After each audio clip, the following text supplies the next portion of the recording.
Hey. Still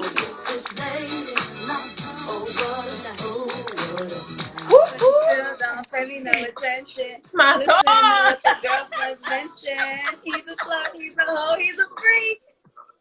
He's a thing. Daisy, get up here. Yeah, hi, mama. Hey, I'm like, let me girl. set the tone for a little bit. I'm trying to find Jamie. Yes, that's so cool. I'm so excited to get into some things with you. Jamie, send me a request. For some reason, it's not letting me request you, mama. Super excited. It's making me miss New I York. I was all up in your God. content earlier. Like, oh, this girl got what? When I was first initially, when you filled out the form, I'm like, oh. So I went through your page. I was like, oh my, what's your sign? I love Aries. I'm an Aquarius. Aries. And I just saw so much. Oh, yeah. And I was like, oh, yeah. Yes. I love Aquarius. My cousin okay. I call her my soulmate. I'm She in trying here. to get Jamie up here. If they send the request, I see it's a that. lot Here she easier. go. Okay. And then we got Kelly to come on. And then we could play. Yeah, Chef Carmen in the building. Yeah. Oh, I love it. Hi. Hi, Queen. We in here. Hi, Queen. Hi, Queens. Dawn, I see you in here too. Let me tag in Kelly. Yes, for the yellow. I'm so here for that. It's giving what it needs Black to girl be. magic. Okay. Here we go. Made it over here.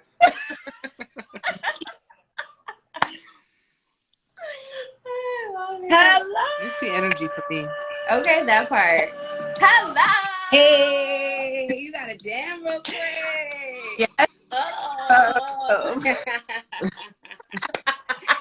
Hi, guys. It's giving. It's giving energy. I feel it. It's on 1,000. I'm loving it. I'm loving it. All the glow. You see all the glow in the room? Oh. New rich teens all 2022. Oh Lord, 2022. It's feeling like me season. Yeah. I'm not gonna hold you. It's feeling like it's gonna be a good year for me. It's feeling like I'm manifesting but doing the action. It's feeling like I'm putting myself out there. It's feeling like I'm connected and building community. It's feeling like a good year. I'm just gonna hold on to that. Health, prosperity, all this good energy, good stuff. Okay. I received that. All of Yes. it. It's not all of Thursday. This is our launch. You guys are like a part of this. This is our very first time doing it. It came off of me going live like randomly on She Is Made one day, which I don't do often. I usually do it on my personal page, if even. But I kind of become a little bit more introverted as a creative. And so I told myself this year I'm stepping out of it. And I went live and got so much good feedback. And everyone was like, you need to like do something, like go live all the time. And I was like, ooh, all the time, I don't know. But I want to amplify like-minded creatives and individuals and have conversations, whether it's uncomfortable, whether we agree, whether we are adding perspective, and really just have deep diving conversations. So I'm so happy to launch this with you guys. Let's go around and kind of just introduce ourselves. I'll go last, but we could jump with Jamie into Kelly. Okay. Kelly, whoever, popcorn style. I'll start. Hi, everyone. Thanks for tuning in. My name is Kelly Green. I'm from Queens, New York. I am certified for anybody from New York. I'm certified in a myriad of things, life coaching, mindset coaching, and I'm a practitioner in wellness for NLP, EFT, which is basically like the language of the mind and helping you release limiting beliefs and traumas. And I do a lot of like self-care prep, just creating spaces and opportunities and resources really for women to learn how to take better care of themselves inside and out so they can, you know, show up in the world like we are today in our power connecting, doing what we love, things like that. So that's what I do. I love that. Whoever wants to jump right in. Should I go? So my name is Shauntay Dunbar. I'm from the Bronx, New York. Currently residing in Miami. Loving it here. I've been here for about 6 months now. It's fantastic. I'm an author. I'm a filmmaker, a writer, poet, content creator, self-love enthusiast, and I'm all about, encouraging women, especially Black women, to share their stories and become the best version of themselves and just be healthy in every way possible, spiritually, mentally, emotionally, financially, you name it, all of the things. So yeah, just it. Positive energy. That part, I love that. Okay, so I am Jamie B of Finding Jamie. I'm actually from Ohio, grew up on a farm, little farm girl. I know, surprise. Yes, farms. You're like, Ohio, Utah, what's the difference? Right. I'm also an author. I'm an educator. I am a life coach, all the great things. Just promoting, positivity, Black girl healing, mental health, all the great vibes in our community. And just try to motivate and challenge people to find their voices and live their truth. All of that. Love that. And if you're new to this platform, my name is Leonora. I'm the founder of She Is Made. I created this platform. I'm a writer and a poet myself. I created this platform during the pandemic when everything shut down. I was really struggling with my mental health and being creative. And I ended up publishing a chapter book called Made because I believe everything that you've been through made you who you are today. And the definition of made is built, shaped, or formed in a specified way. And so this platform uses art, social emotional learning as a tool for mental health and wellness. We're deeply rooted in social justice, events, and mental health. So, I am a lover of the arts. I'm a writer, a poet, a businesswoman. I am in education as well, where I oversee the program for a mentorship program and enrichment programs in a high school that services Black and brown kids. And I'm a fucking vibe, and I curse when I'm passionate sometimes. And, I give you a little class. I give you a little sass. I'm also a round the way girl. So it's easy to connect with me, and I'm always here to collaborate and just turn up and have a good time. Yeah. On that. Come on, Queen. That's better fucking vibe. All right, we're gonna jump right in though, because I got something. A lot of things came up for me. Let me just explain this process first before we jump in. So I had put out to fill out this form to be a part of Tribe Talk Thursday. And then it's in the link in our bio. If you want to join moving forward, you can just click the link. It's a very short form. And you guys said that you were available amongst other people. But what I do is try to find people that align in certain ways to address certain topics, and then group us together so that we can have a conversation. Each hour will be a different set of panelists, just so that everyone is aware. And when I was thinking about you guys, something that immediately came up for me at work, and I had to write it down because I really want to relay this message the way that it came to me. Do you guys watch Euphoria by any chance? Nobody? All right, so I'm going to explain this to you, okay? All right, so, we're going through a very interesting time, right? There's so much going on, whether we're being challenged emotionally, mentally, spiritually, physically. It's just like an overload, right? And sometimes we have to pause and disconnect. And although I love the heightened exposure, we're all into wellness and mental health here, right? And I love the heightened exposure when it comes to self-care and mental health practices. But there's also that feeling of toxic positivity, right? So just hold on to that piece. So I was going to say, I'm not sure if you watch Euphoria, but you don't. So I'm going to kind of dive into a scene that I think is, that correlates to what I'm about to talk to you guys about.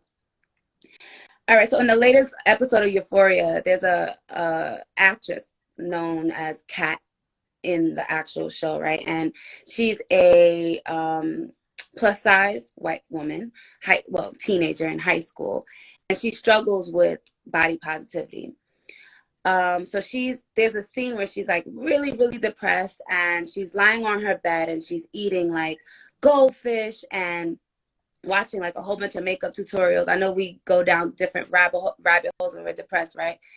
And suddenly from her bathroom, someone calls out her name. Kat, you're one of the bravest, most beautiful human beings I've ever seen. And then there's another sculpted blonde woman in a thong, and her body's hitting. She's just sitting there, and she's leaning against the door, butt poking out, and her back is arched. And she's like, Kat, you're brave, you're beautiful, but go against the norm. So Kat's looking in like disbelief, like, I'm depressed. Am I seeing things? What's going on? And then another woman, leggy woman, like all legs in a bathing suit, shows up at Kat's desk, telling her every day when you get out of bed, it's an act of courage, right? And then the third female, she's in like a hat, and she appears and she demands that Kat smashes all beauty standards because she struggles with loving her body, right? If you watch this episode, feel free to go off in a chat with your interpretation. So soon her room is filled with like trendy influencers, pretty much closing in on her insecurities and just telling her like, you got it, you're beautiful. Like, are you serious? And for me, you know, watching it and just seeing her face exactly what she's striving to be, that perception in her societal norms, that what beautiful is. And they're telling her like, you know, love yourself. And then immediately after, Kat starts hyperventilating, like she's having like an anxiety attack. Stay with me, right? So she's having an anxiety attack. And the setup of the scene was so simple. You know, like oftentimes we feel sad, we go down a rabbit hole on social media or depressive music or looking at influencers and comparing our lives, right? And I know like oftentimes we post things about self-love, self-care, and how to get through things. But sometimes if the person on the receiving end doesn't relate to the person sending that message, right? It can make you feel worse. Almost an attack on your insecurities, right? So although content that we post is supposed to be affirming and encouraging and reinforce, you know, positive thinking, sometimes for some people who aren't okay, which it's okay to be okay, it feels unrealistic.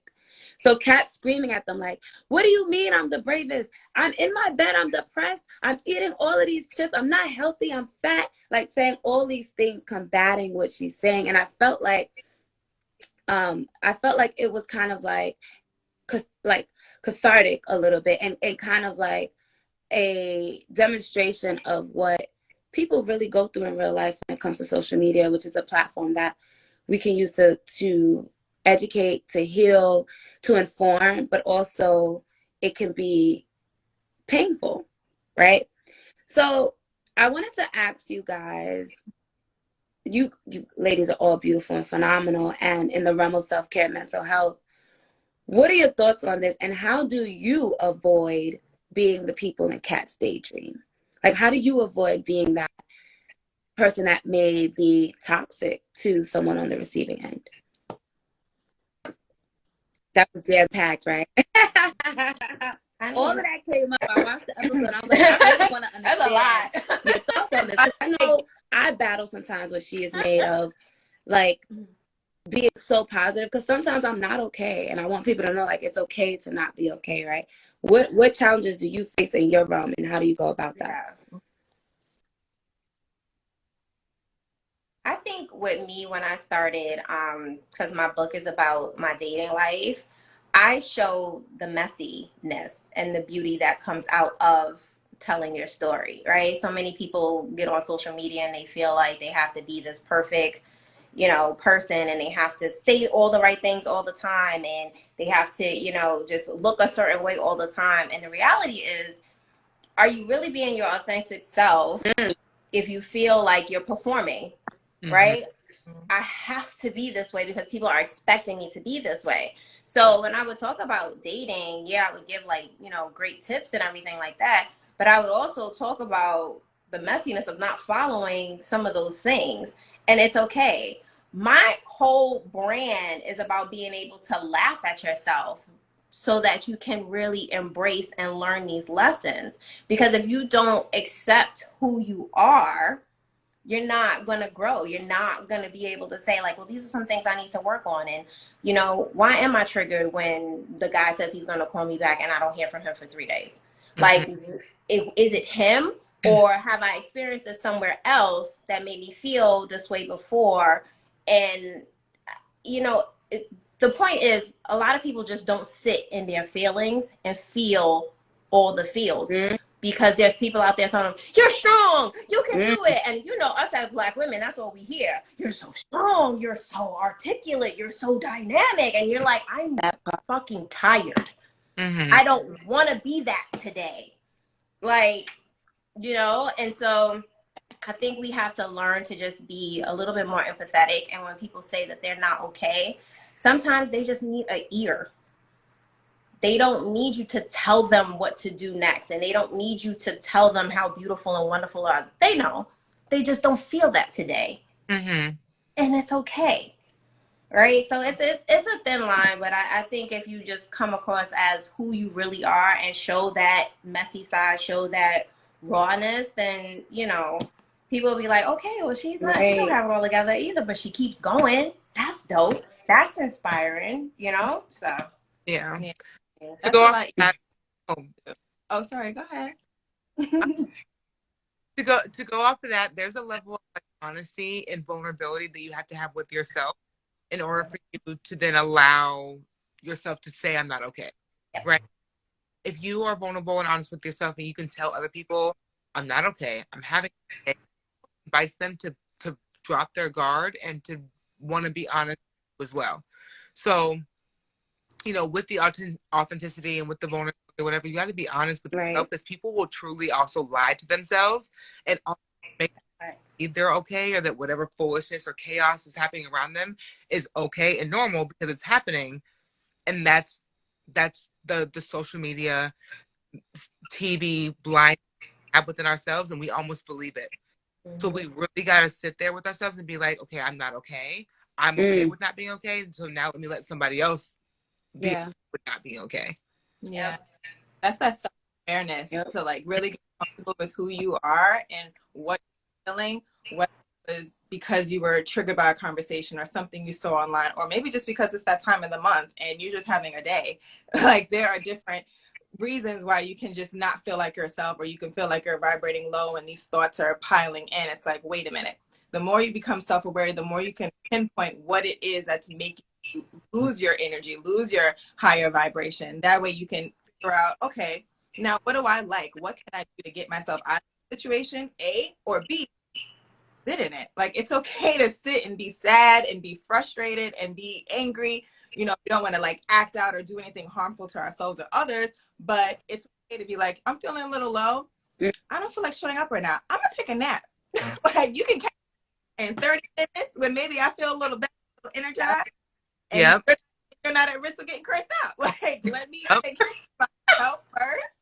And then show up in the world. Like, we don't always have to be on. And I feel like that's another thing with social media as well, especially if you're a business owner or you're a brand online. People just want to know everything that's going on all day. And a lot of people are not available for that. That's why there's social media detoxing. That's why people take a break the first month of the year to not even show up online. They're like, you'll see me in February. That's my start of the year, you know? So that self-awareness that we can build by just really connecting with ourselves or connecting with the professional to learn how we can learn about ourselves, how we can learn to love ourselves and understand ourselves and have grace for ourselves. I feel like that was like a big part of my journey into like discovering myself and loving myself. So when things happen, I'm quicker to understand than to be frustrated.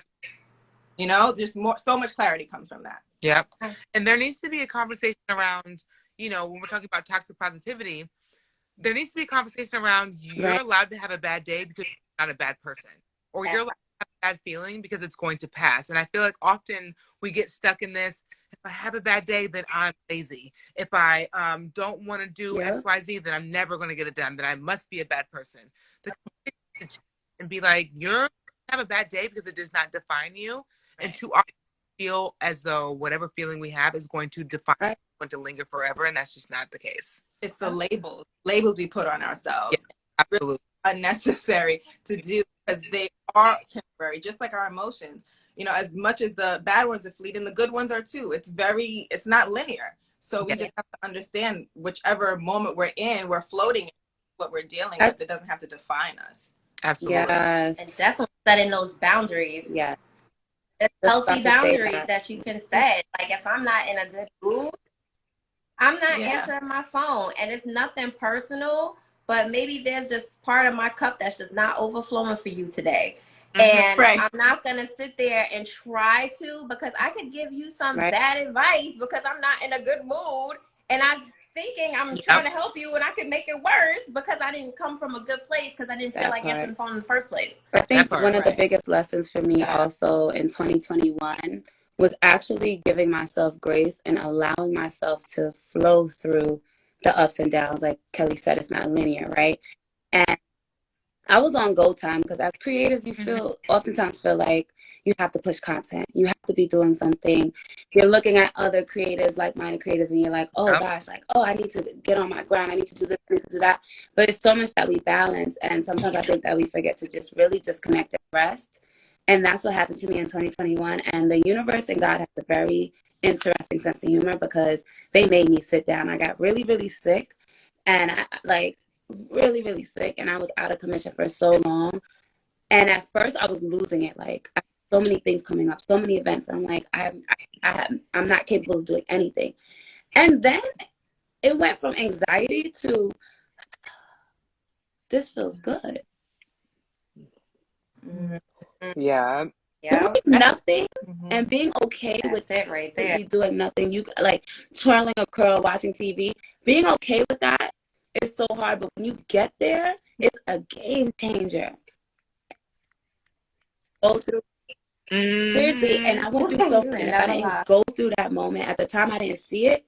But now that I'm on the other side, I'm like, I actually had to go through that to really remember the importance of living present mind outside of all of my goals, right? Like, what about Leonora? How am I resting? How am I pouring into myself outside?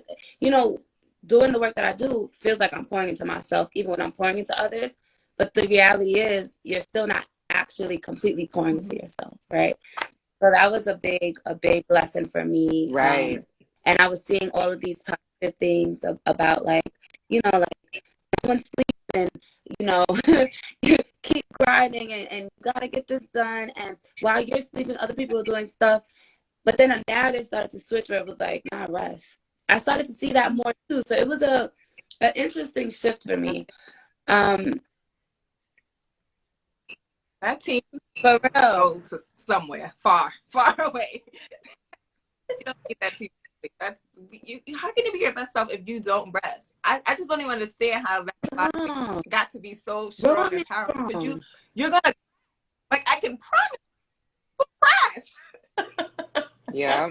And there's no ifs, ands, or buts about it, whether it's mentally, emotionally, physically. Like that, God will sit you down. He will be time.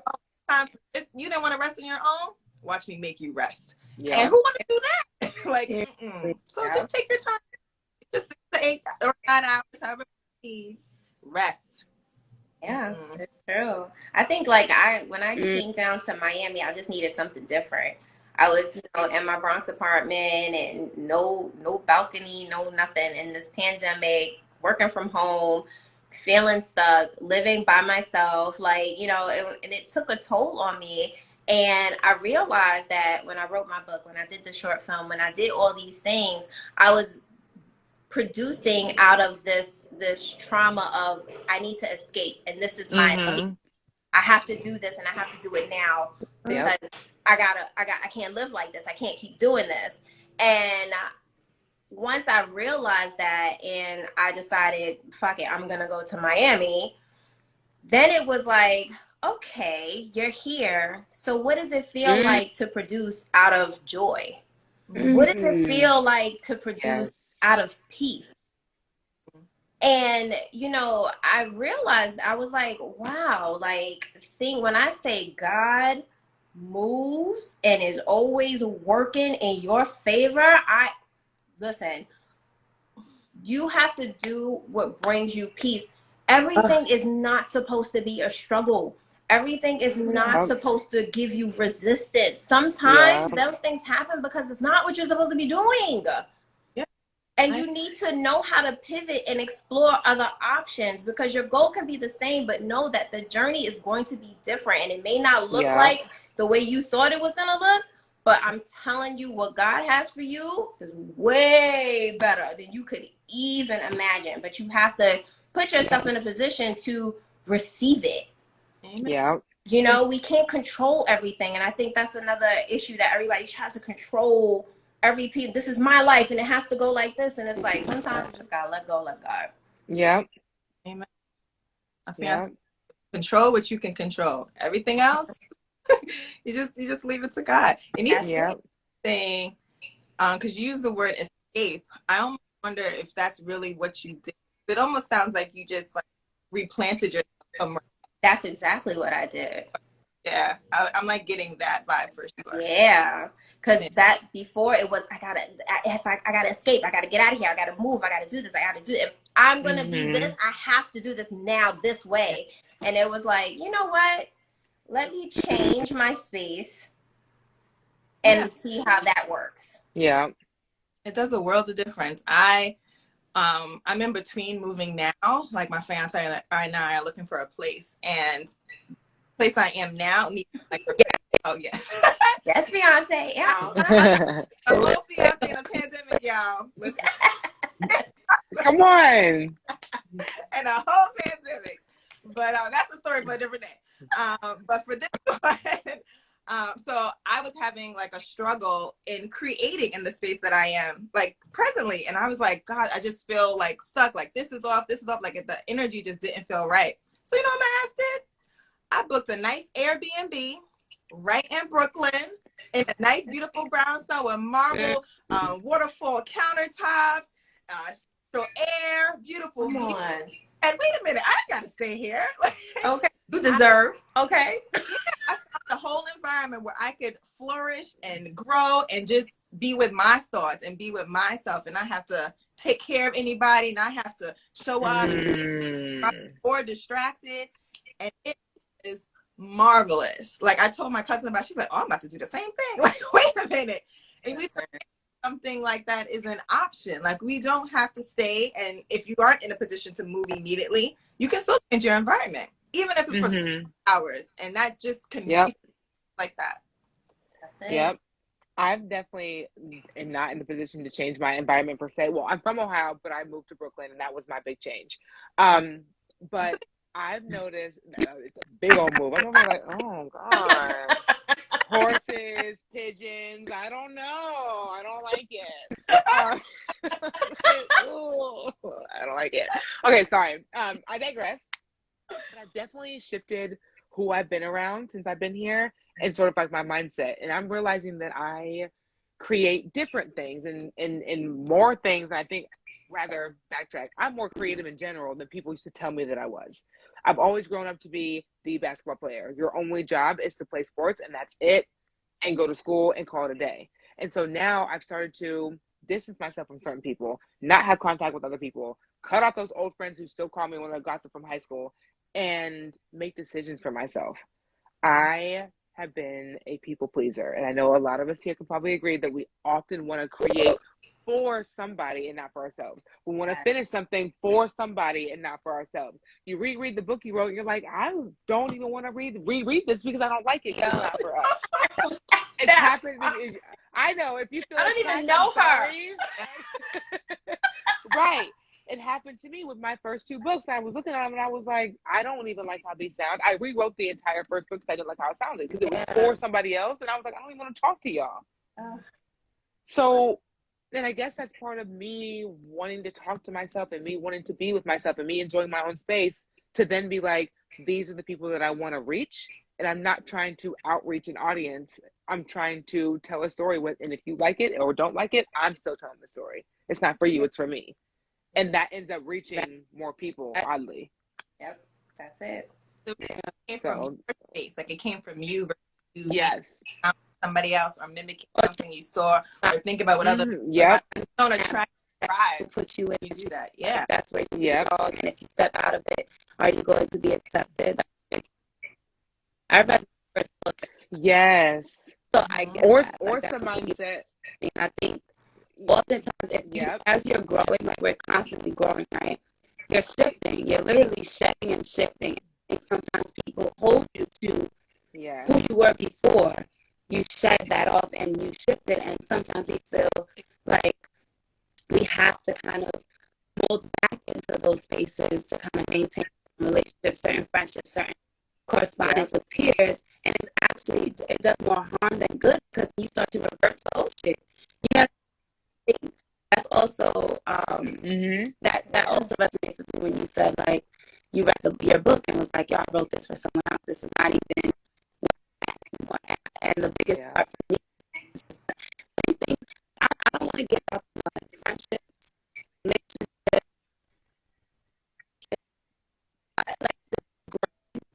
I want things to flow with ease for me, and I'm not forcing shit anymore. Like,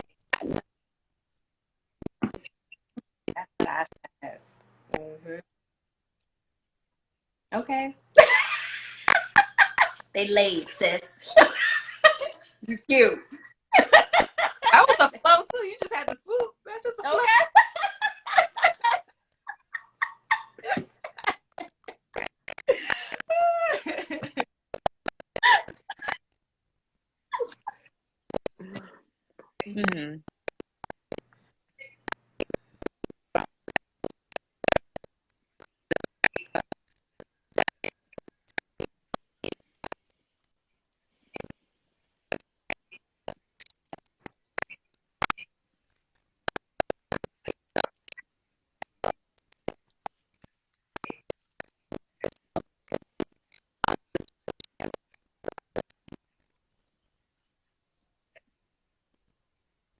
Isolate.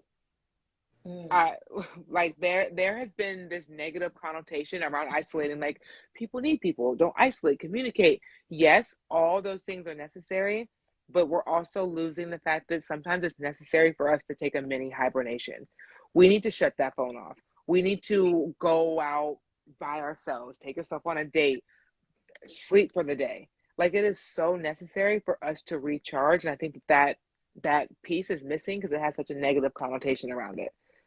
But isolation and not picking up your phone is okay. Your friends will understand if they love you. Your family will understand if they love you. Now, if you got kids, that's a different story. We can talk about that.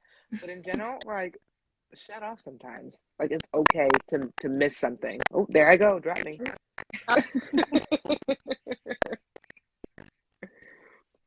Uh-oh. No, that's it. I just think that we need to be okay with being isolated for a day or two and, like, recharging. Yeah, it's like a balance. Just like me stepping away, I told the important people where I was going to be, because I like people to know where I am at all times. This world is crazy, so I will my Addy, my location will be on. But when I was gone, I literally was like, "Hey, love you. I have my phone on D&D next few hours in case you're trying." And you want to be with people and around people who understand that, who are not intimidated by it or insecure or feeling like, wait, what's she doing or what's really going on? Like, no, you know me, I'm working right now. So as I do this, trust that, believe that, and give me the space that I'm requesting for that time being. And then when I'm available, I will come to you. I will pour into you like you can pour into me. But in this certain time frame, I need this, that boundary setting we were talking about earlier. So like doing that, of course, again, the self-awareness, which means like being with yourself, journaling. I know someone who don't even want to journal because they don't want to face things that are stuck in their minds and in their hearts. And I'm like, but that's what's going to release it. Like, just write it out. Even if you want to rip it up or burn it after, like, it is trapped and it is taking up a lot of space and it is dirty and it is dark, it's cloudy and it is weighing your ass down. So let it go. Like doing that, meditating, Like, it's that stillness that a lot of times, Yes, especially women, fight. It's like, we can't be still. Like, we got to do something. We got to check this off the to-do list. We got to make sure we showing, we're cleaning, we're cooking, we're traveling here, we're picking up this kid, we're doing that. And it's like, no, that's not a requirement to be a woman. Like, Right. we can have things done for us. We can delegate. yes, Oh, I love that. For a conversation, right? yes. Yeah. So really just getting comfortable with how, like, I want to define womanhood and my reality that I want to live, and then encouraging other women who feel like they deserve something more to pursue that. Like, it's okay. It's absolutely okay. Absolutely. I think what I wrote myself a letter because I was angry at a lot of people who mistreated me, and I never got a chance or really wanted to like really confront them the way I really wanted to. Like, some of them I want to like knock their teeth out.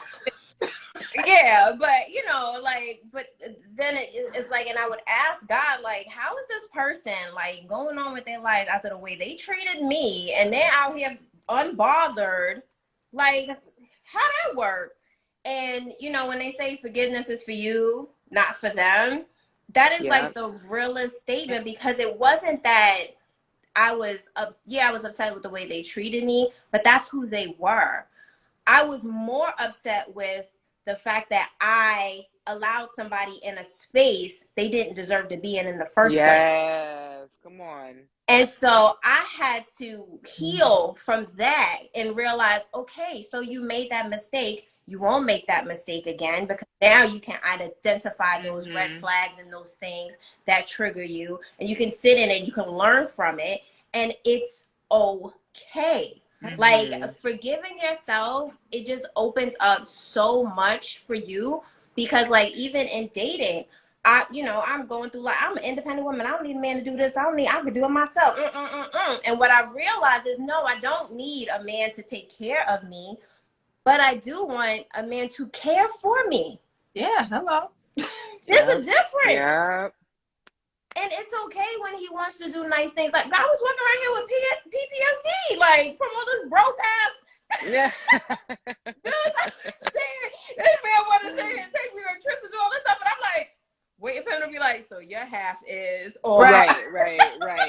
Work like that. I just gotta show up to the airport. My okay, all I gotta do is show. Heard you. Ladies, when I say I'm over here learning how, thank you. Oh wow, that's really nice. Thank you. Period. I deserve. Yes. That's it. But the letter of forgiveness, it helped me heal with a lot of things and a lot of people. So I do recommend that for sure. Yeah. Speaking of deserving, we got to learn how to give ourselves luxuries and not save them for the last minute. Say that. I used to be a person that would only buy this certain thing at the grocery store when I was cooking for a specific night, or I'll only go to the liquor store and get champagne when I'm celebrating, or I can only spray myself with a spray if I go out on XYZ day, or if I go out here. Now I'm over here like, I want to smell good, so I'm gonna spray myself every night because I feel like it, or I want to eat good because I want to, or I want to celebrate being alive. Like, we will save the good underwear, we'll save the good shirt, we'll save the good place. Like, what are we saving this for? Exactly. Luxury. So now we make it feel like we can't get luxury unless we do, and that creates this whole Black woman of I do, I get rewarded, versus we deserve what the fuck we want. Right. Just for living. Shoot. Have it. Lesson in itself. Yes. Spray yourself in Versace and use the good china and call it a day and go to sleep. Everybody Welcome back. Just to reset, this is Tribe Talk Thursday. We go live every first Thursday of the month, and we are joined by these beautiful ladies. Just let's reintroduce ourselves really quick, drop your name, and then we'll jump back into the conversation.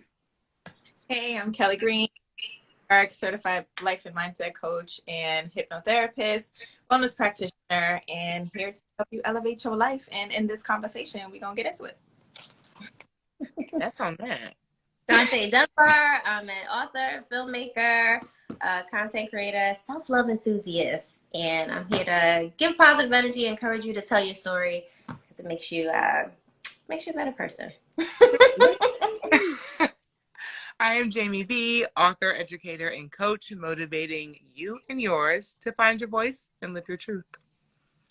Leonora, founder of She Is Made, and I'm so glad to share this space with you guys. So I have a question. So it's Black History Month, and it's also the month of Valentine's Day. The number 3 represents harmony, wisdom, and understanding, right? It's also the number of the past, present, future, birth, life, death, beginning, middle, and end. So we're going to stick to the number 3 for the divine. So when it comes to relationships, what are 3 of your red flags to identify? And then let's counter that with 3 green flags. God. Well, I said. 3 red flags. Wow, there were so many I learned over the years. Let's see. A red flag could be obviously like anger issues, like not knowing how to communicate well and having like outbursts that can be, harmful. Someone who's emotionally abusive, of course. That person just tugging at, making you feel less than, unworthy, calling you or anything other than you are, treating you as such. And then someone who, it's the third one. There's so many, like ghosting, somebody who doesn't around or be consistent or up for you when needed. And then 3 green flags, obviously great communication. That's key in any relationship. If you want it to be successful, like not an option, like mandatory. Get up your communication skills. Sure. Someone who understands the importance of showering you love with love in your love language. Are open to understanding who you are and your needs and how you respond to love. That's huge because a lot of people don't invest in that. They just know how they like love and shower you with that. There could be a disconnect, if their love languages don't match. So that'll be 2. And 3 green flags. There's someone who not just ambitious, but you can see their dedication to themselves. Like this is something I was fortunate enough to see in my fiance when I met. Like he's someone who, he doesn't mind me telling this, but like has gone to therapy, has done self-work, has his own dream and passion, and is able to get himself on TV for his show. And it's all because he not only had that ambition and talking the talk, but he was able to walk in those spaces and to better himself inside and out for these opportunities so that when it did come to him, he didn't sabotage it. He was not under, he wasn't not ready for it. He was available to like receive it all. So just having that connection to self, like, and seeing a man like has done the work makes all the difference because even before we met, he said he had a conversation with God and was like, listen, like this was right before the pandemic. He's like, I'm not dating nobody. He had just gotten out of a relationship. He was like, I'm tired. Later on, we both found out we had the same conversation with God and was like, listen, God, I appreciate these lessons, but I'm tired. Like, I'm tired of the lessons. I feel like I've done the work. I just want my person and then we'll build. Like, I'm just done. And, after that, he had that conversation, but he also said, but if you were to bring someone into my life, let me see that and let me be ready for that. Let me be open. So then when I was able to come, he was like, oh, I see this. Okay. So like, no, he didn't like push it away or be like, no, I'm not ready. He like did the work to prepare. So I feel like those attributes are definitely green flags and ones that we not only want to look out for in a partner, but also work on in ourselves too. Yeah, that's good. I mean, I think red flags are different for like everybody, right? So I kind of generalize it in anything that doesn't make you feel good. Yeah. It's a red flag, right? Because your intuition and your gut is the one thing that you can trust among anything else, above anything else. So, if you're in a space where you don't feel safe, that's a red flag. If you don't feel like you're being heard, right? This person's not listening to you, or, you know, it's nothing worse than telling somebody something that other people have done to you, and they're like, yeah, yeah, yeah. And then they turn around and do the exact same thing you was complaining about. Like, you got to be careful of those narcissists, those manipulators. Like, those are all like red flags. So, I mean, I don't know if I have three, but it kind of all falls in that category. Yeah. And for like green flags, I would say somebody whose actions match their words. That is everything to me. Like, someone who like wants to grow and wants to teach you because they want to grow with you. They accept you for who you are right now in this moment, and you do the same. Somebody who provides a safe space for you to be vulnerable and open. You know, those are all green flags to me. I think that's dope. That's hot.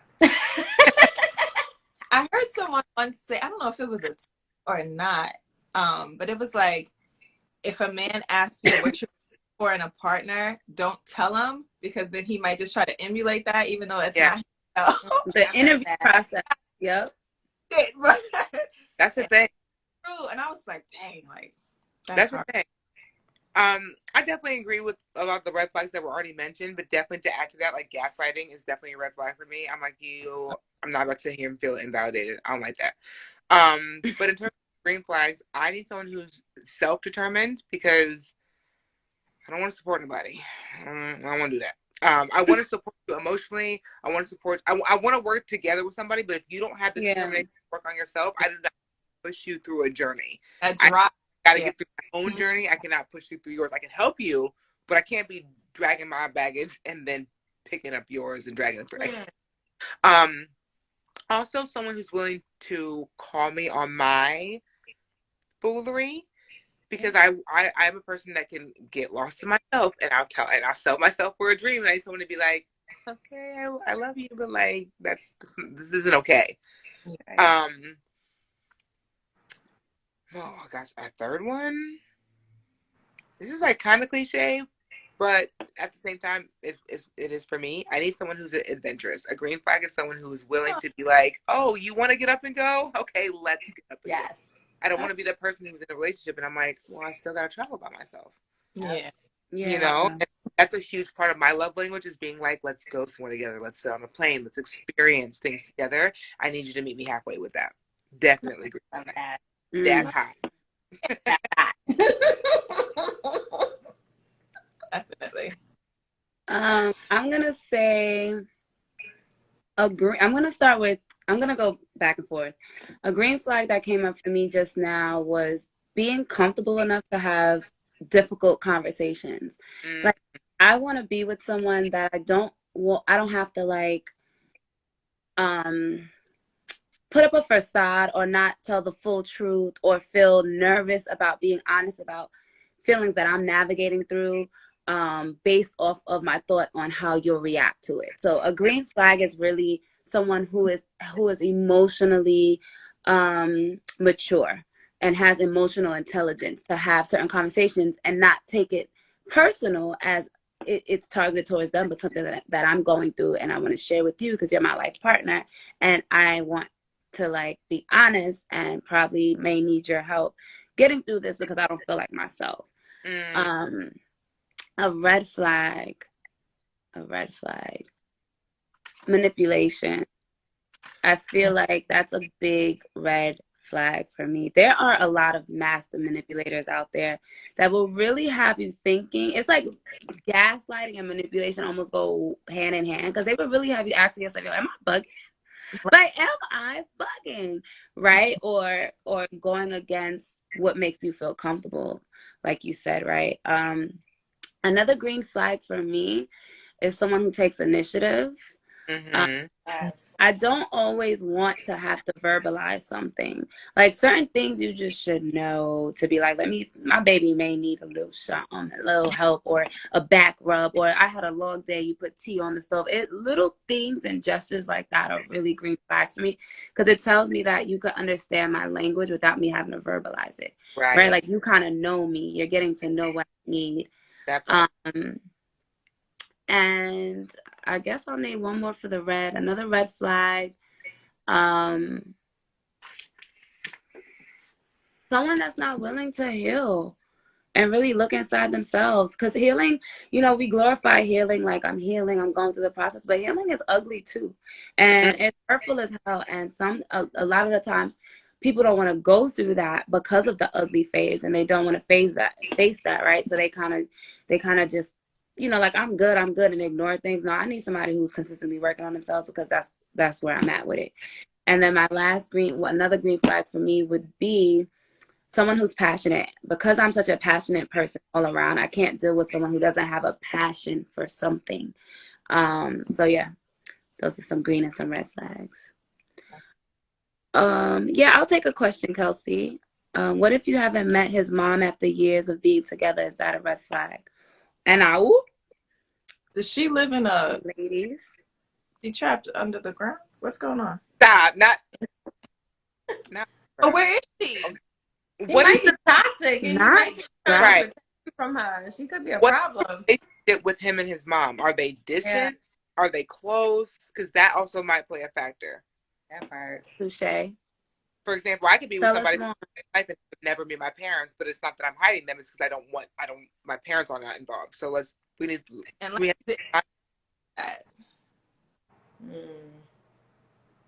what is his reasoning? What is his reasoning? We all sitting here like, is he trapped under the ground for me? It was is he in a different world for me? Because with no reason. See? Not a great relationship he has with his mom, but it's been 7 years. 7 years. I can't see comments. I don't know what's going on here. Okay. Well, okay. Well, I mean, you don't want to force it, right? Yeah. Is it not a great relationship, or they don't have a relationship at all? Because that's two different things. And why? I mean, not that you need to tell his business here, but yeah. I'm so curious now. Yeah, that's some healing he has to do. Like, if it's not great, like maybe they don't talk every day, but he still sees her like 6 times a year. Not the red flags in the comments. Can't see the comments. I love it here. Not the red flags in the comments. And I'm like, run. Y'all have to turn this girl whole life around. Wait, we need content. Okay, context around it. Amira said a FaceTime would suffice. They have a relationship, but it's not the greatest. But I love being with him. All right, for me, I feel like if they had no relationship at all, I could kind of be like, all right, maybe that, like, he just does not have a relationship with his mom. But they have some form of relationship. And if that is something that is important to you, it should be important to him. And I think that, it doesn't have to be like you and her are best friends, which, being close to your spouse's parent would be nice. But if that's not the scenario, that's fine. But I think if it's important to you, you should voice that.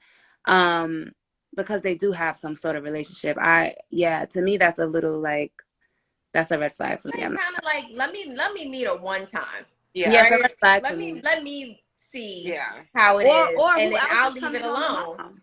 Right? Who's coming home to mom that ain't me? Is it just the mom, or have you not met any of his family? Good right. Question. That's a good question. Context is a point to know. I agree. Either way, it's a conversation that definitely needs to be had in, I guess, like a neutral manner, because at the end of the day, even like, I don't really care if she meets my mom. I don't want her to be my mom.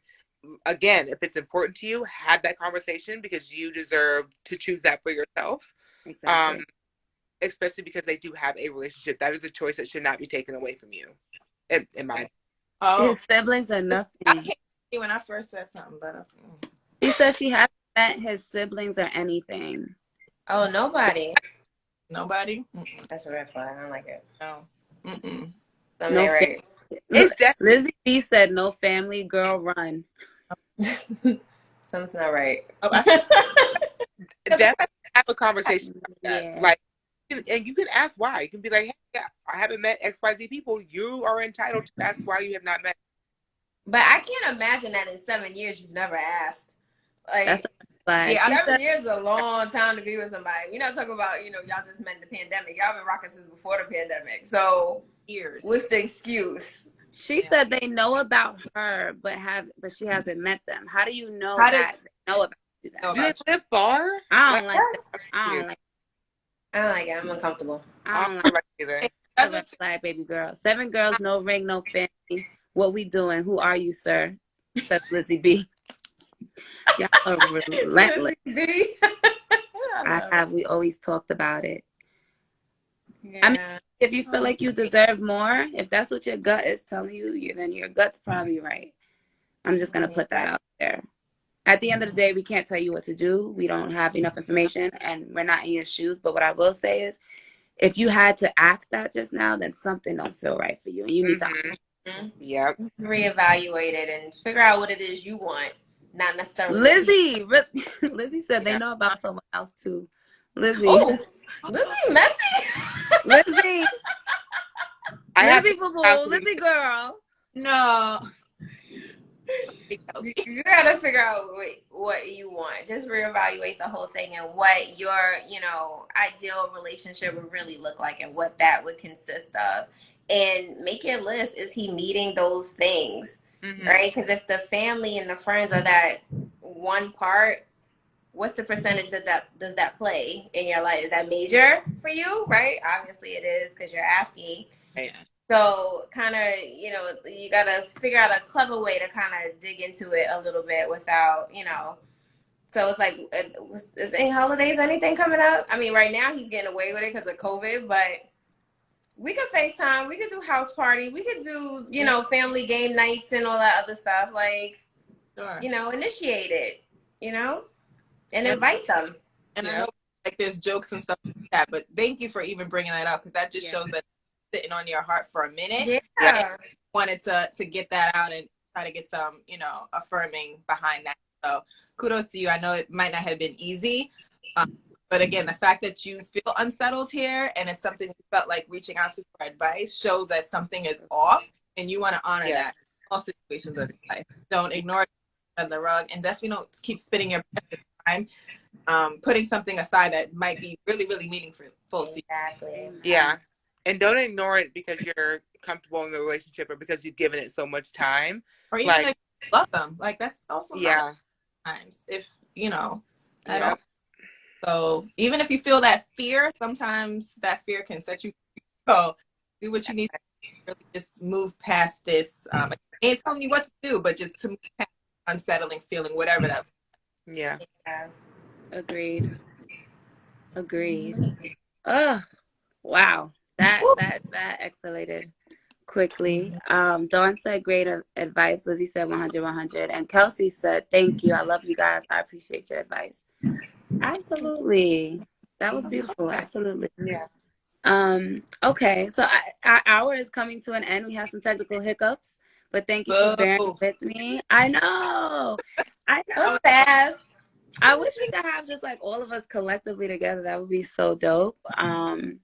But this was amazing. I guess we'll do like a rapid fire to close out, and you guys could kind of just promote anything you have going on, and then we'll transition to hour 2. All right, so rapid fire. Black women are beautiful, bomb, magical, dynamic, dope as hell, brilliant, resilient, able, deserving, luxurious, trendsetters, magical, transcending, everything you want to be. Leaders, feminist, the creators of the world. And then some. All of it. Please promote what you do again. If there's any way that they could talk to you offline, any services that you offer, let's just do the round robin one more time before I bring on the next set of ladies. Yeah, sure. So you guys can of course follow me at Kelly Green _ that's at KEY Green _ that's all my socials on TikTok, Twitter, here on Instagram. And for my weekly newsletter, it's available at again, KELLEY GREEN newsletter there. Also do like on my mindset coaching to help you really limiting beliefs. So instead of like therapy where we're just sitting down and going through the past, I really want the mind to help release any traumas from your past. So it makes the healing process a lot easier and a lot quicker. So those are really cool. I have availability now for that. Or if you just want to have like a 30-minute free chat conversation, we can do that too. That's available in the link in my bio here on Instagram. And yeah, cool stuff coming up this year. So make sure you're following me. I love and live for your newsletter, by the way. Oh, thank you. For it. Seriously, I read it from top to bottom every time. Thank you. I love that. Podcast version of it too, you guys. So if you go to Hey Lovely, there's a podcast version so you can listen to it as well. Okay. Thank you. Well, I am Jamie V. You can find me on all social medias at Finding Jamie LLC. My website is findingjamiellc.com. I have coaching services available. I am more of a transition out of depression, so I walk you through ways of, goal setting, coping with depression, seasonal affective disorder. We talk about journaling, meditation, yoga. Both of my books, my first book and my award-winning second book, are on sale on my website, as well as my affirmation hats and my crop top letters, because it's cold outside, but you can still be cute. So if you want to find me, see what I did there, Finding Jamie. Stop laughing at me. But also, I love you. I do. So I'm Shauntay, known as Shawnee online. You can follow me on Diving in Stilettos First. My book, Diving in Stilettos First, Memoirs of Dating Mr. Right Now, is available on Amazon, Barnes & Noble, Audible. It is me reading it. I am telling you all the tea, so it's fun to listen to in the car or when you're cleaning the house and all that other stuff. You will laugh hysterically. I'm actually going to premiere my short film this month on President's Day, February 21st. I'm going to do it online on Facebook and YouTube, so there'll be a live showing there, and I'll be there for a Q&A for anybody who has any questions about that. And then I'm going to start up my vegan cooking again. So I got a really cool chef. Chef Carmen is going to join me on February 17th. I do it every Thursday at 7 p.m. So get some plant-based eats and healthy conversation. And I look forward to seeing you all there. Yay, Queens. I'm so honored to have been in this space with you guys. We have to continue to connect, uplift, build community with each other. Thank you for spending an hour out of your time with me this Thursday, and let's continue to connect. Thank you so much. So we're going to transition into hour 2 now. Thank you, ladies, so much for joining me. Thank you for having us. Everybody, keep being great. Bye, everybody. Bye. All right, we're transitioning into hour 2 with Amira Shaunice, Lyn. We have Dawn pulling up on us. A lot of interesting conversation. This is more about creativity, the creative process, being creative, diving into your femininity. It's about to be lit, so don't go nowhere. Hey. My mind is right. Hey. Why was I getting it too?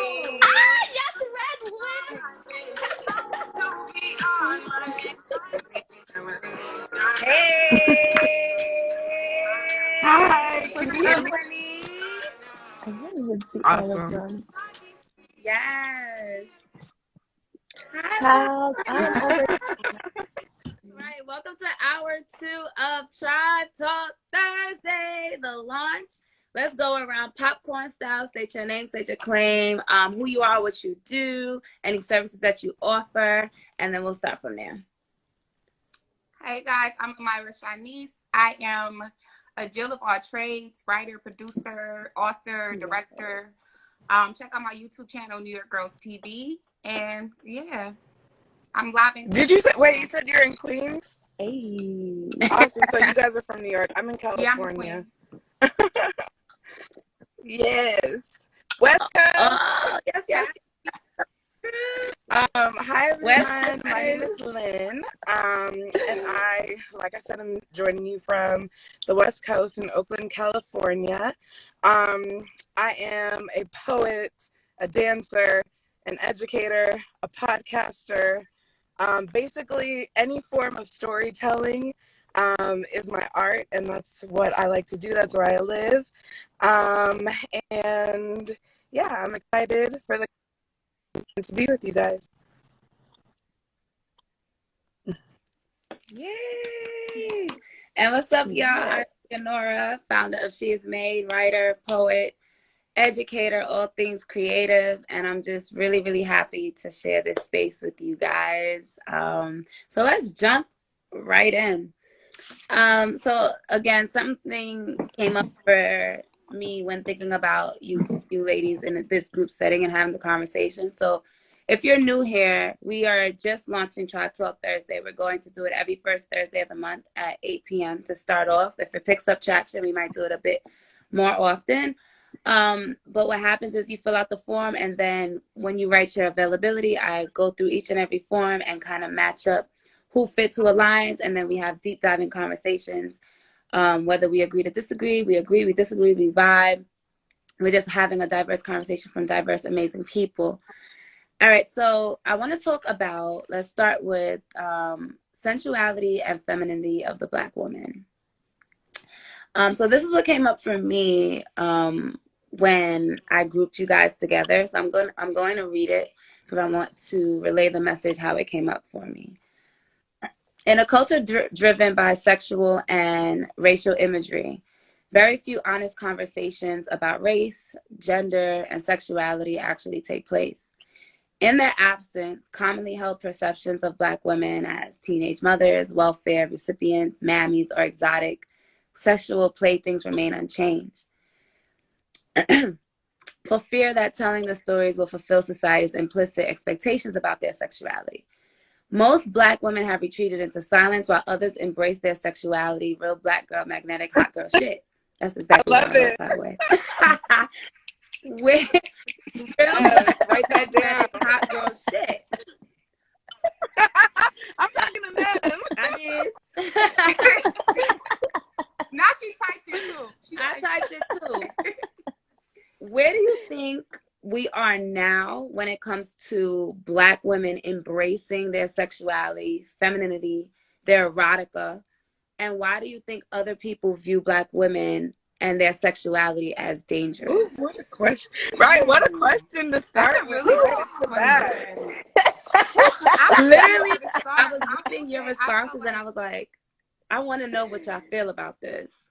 I feel like there's still a stigma in terms of Black women and our sexuality. Like I wasn't raised to embrace it or really hone in on what it even meant. You know, even if I used to be too fast, quote unquote, if I had on short shorts or if I was just, walking the block, grandma's like, yo, where you going? Like just being too fast. So it was kind of like, I had to find out on my own what it meant in terms of, not even just having sex, but what sexy was. And in terms of the media, I think I personally haven't seen many films or TV shows where it was really just showing us in a positive light in terms of our sexuality. It was always dependent on a man or some abusive situation or a hooker situation where we were just making money off of it or using drugs or trying to, something like that. So I think it's still stigmatized. And I'm still trying to embrace it myself. Yeah. Same. That's one of the walks that I am passionate about these days, especially as I'm gearing up for the big 3-0.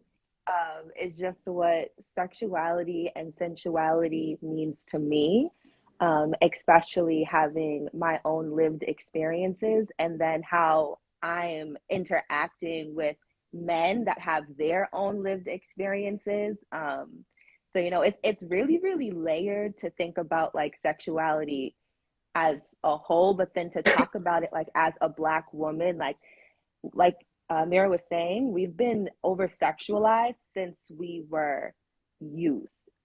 Since we were young, enough of us learn how to pinpoint the energy of a man that is staring a bit too long, or we've learned to internalize the feeling of, well, is this shirt too tight? Like, is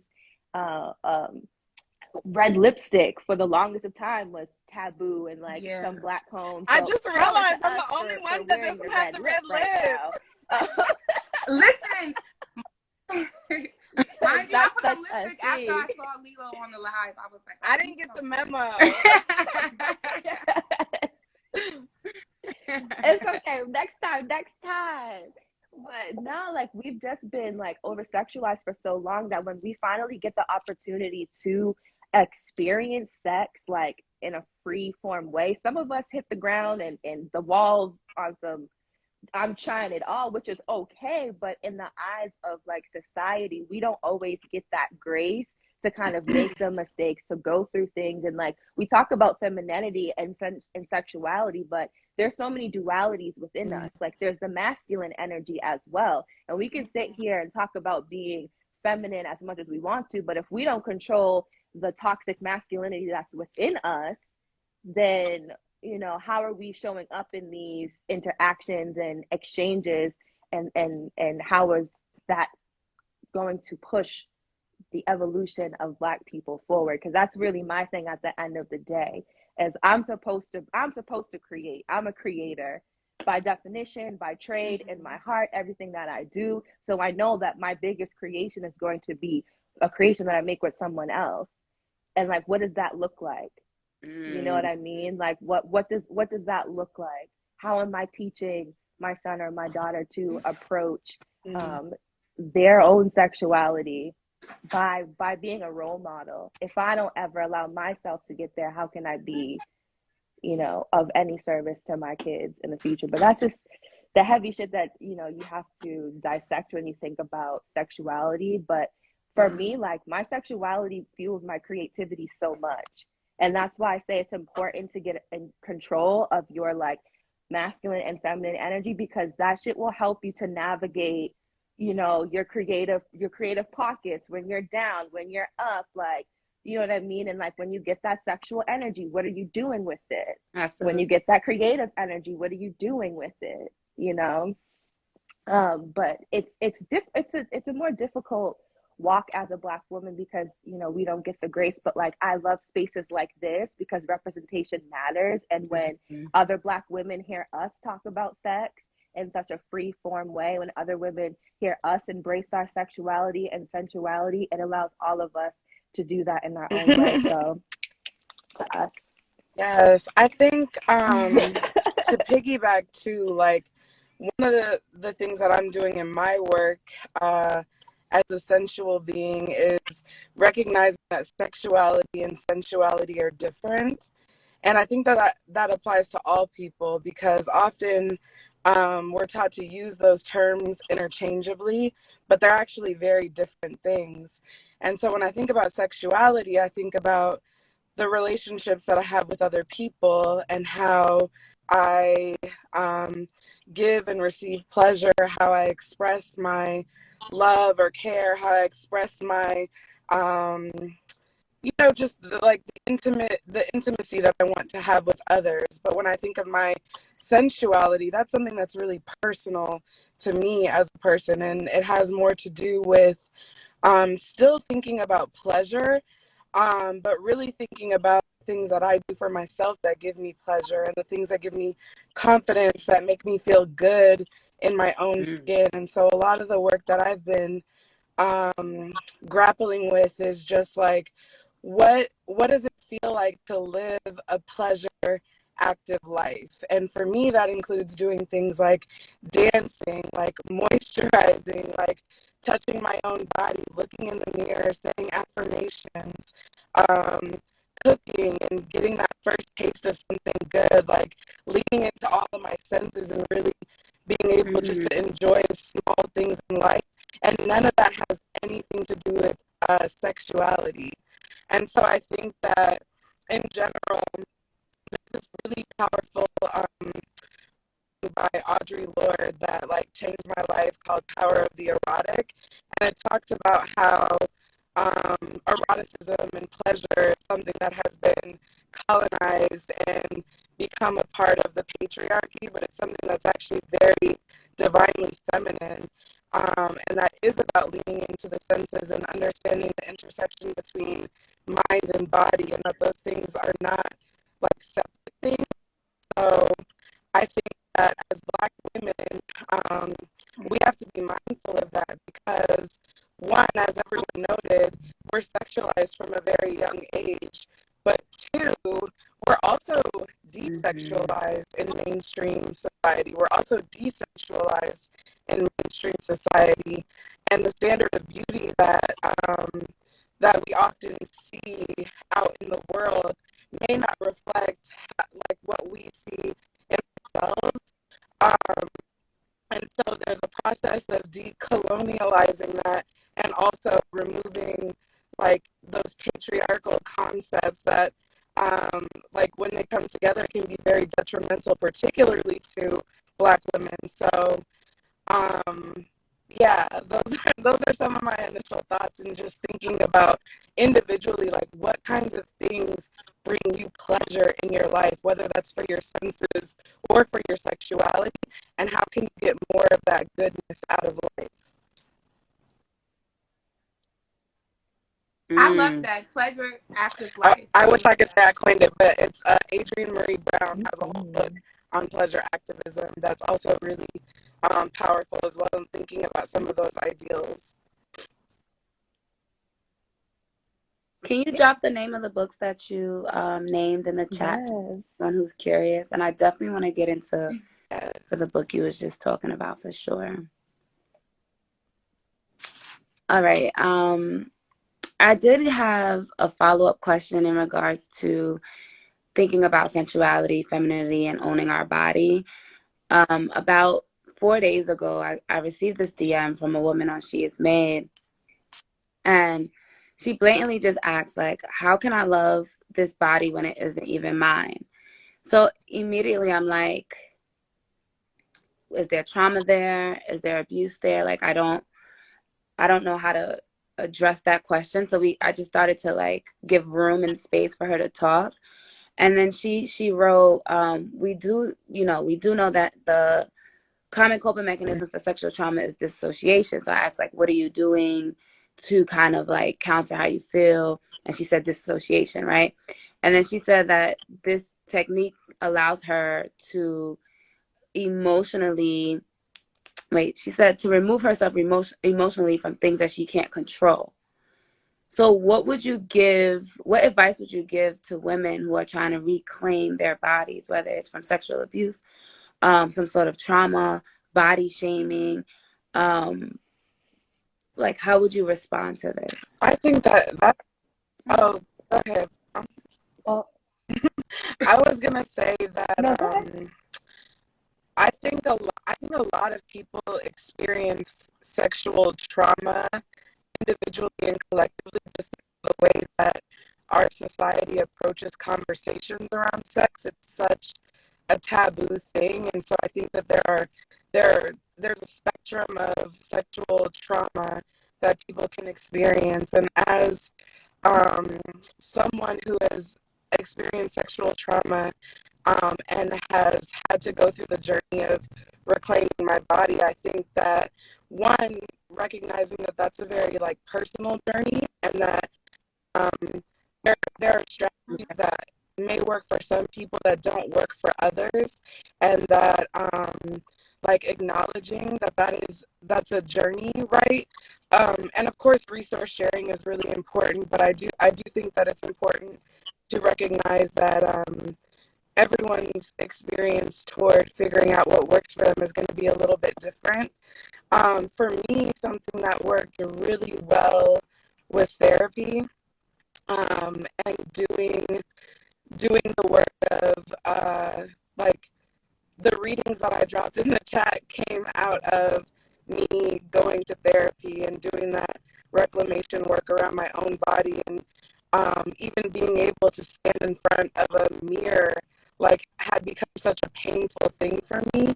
So working through being able to stand and say, like, this is me, this is who I am, to even like, I love myself, I feel confident, I think those are some of the things that worked for me. I also think too that understanding my boundaries and understanding consent was really important for me as well, because we're like, because sex is such a taboo topic, we don't often talk about what consent looks like individually.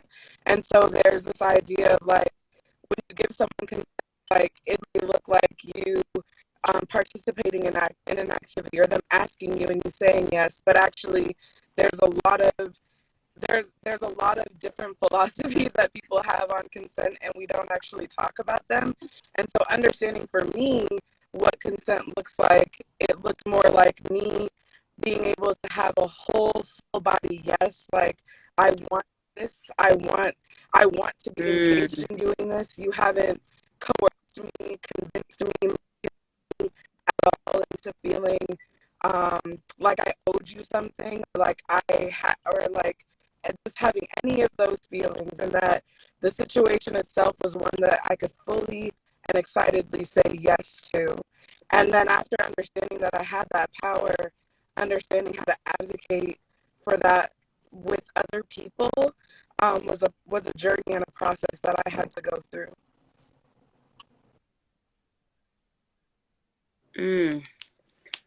Powerful. Can you talk about really fast the experience you had in the mirror? You said something about, not even being able to look at the mirror and kind of accept your body as yours. Yeah. Can you kind of unpack that a little bit? So, I grew up in a really diverse area, but I think going back to what I was saying before about the standard of beauty, like I often just didn't see myself represented as beautiful in the community that I grew up in. And so for me, that translated to me having bulimia and like restricting my access to food, because when I started to go through puberty, my hips got a little bit wider than the other girls in my grade. Like horrified me, and it made me feel ashamed about my body. I was getting attention from men, at 12 and 13 years old that were much older than me, and it felt like such a shameful thing. So as I got older, the bulimia turned into body dysmorphia. And so when I looked in the mirror, what I saw was not necessary. It was like a shell of myself. Like I knew, like it felt like there was a spirit there, but I couldn't make the connection between self and what I saw in the mirror. So for like 2 years, even when I would use the bathroom and like wash my hands, I would like avoid looking in the mirror, stand off to the side so that I didn't have to look at myself. And part of like my therapy was just being able to like bravely stand in front of myself and acknowledge myself as a being. So that idea of like dissociation for me is like really relatable and deep for the person who asked this question, because I think especially after going through sexual trauma, after going through not feeling beautiful or feeling judged for the way you look, it can be hard to see yourself, and so the journey of like seeing myself is one that I'm still on, but I think isn't necessary, like self-work.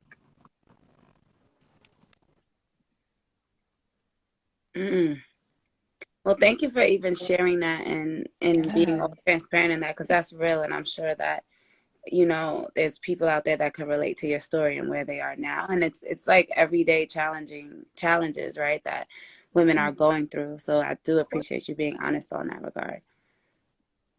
When you guys mentioned the mirror, I was going to suggest that she wanted to know like where to start.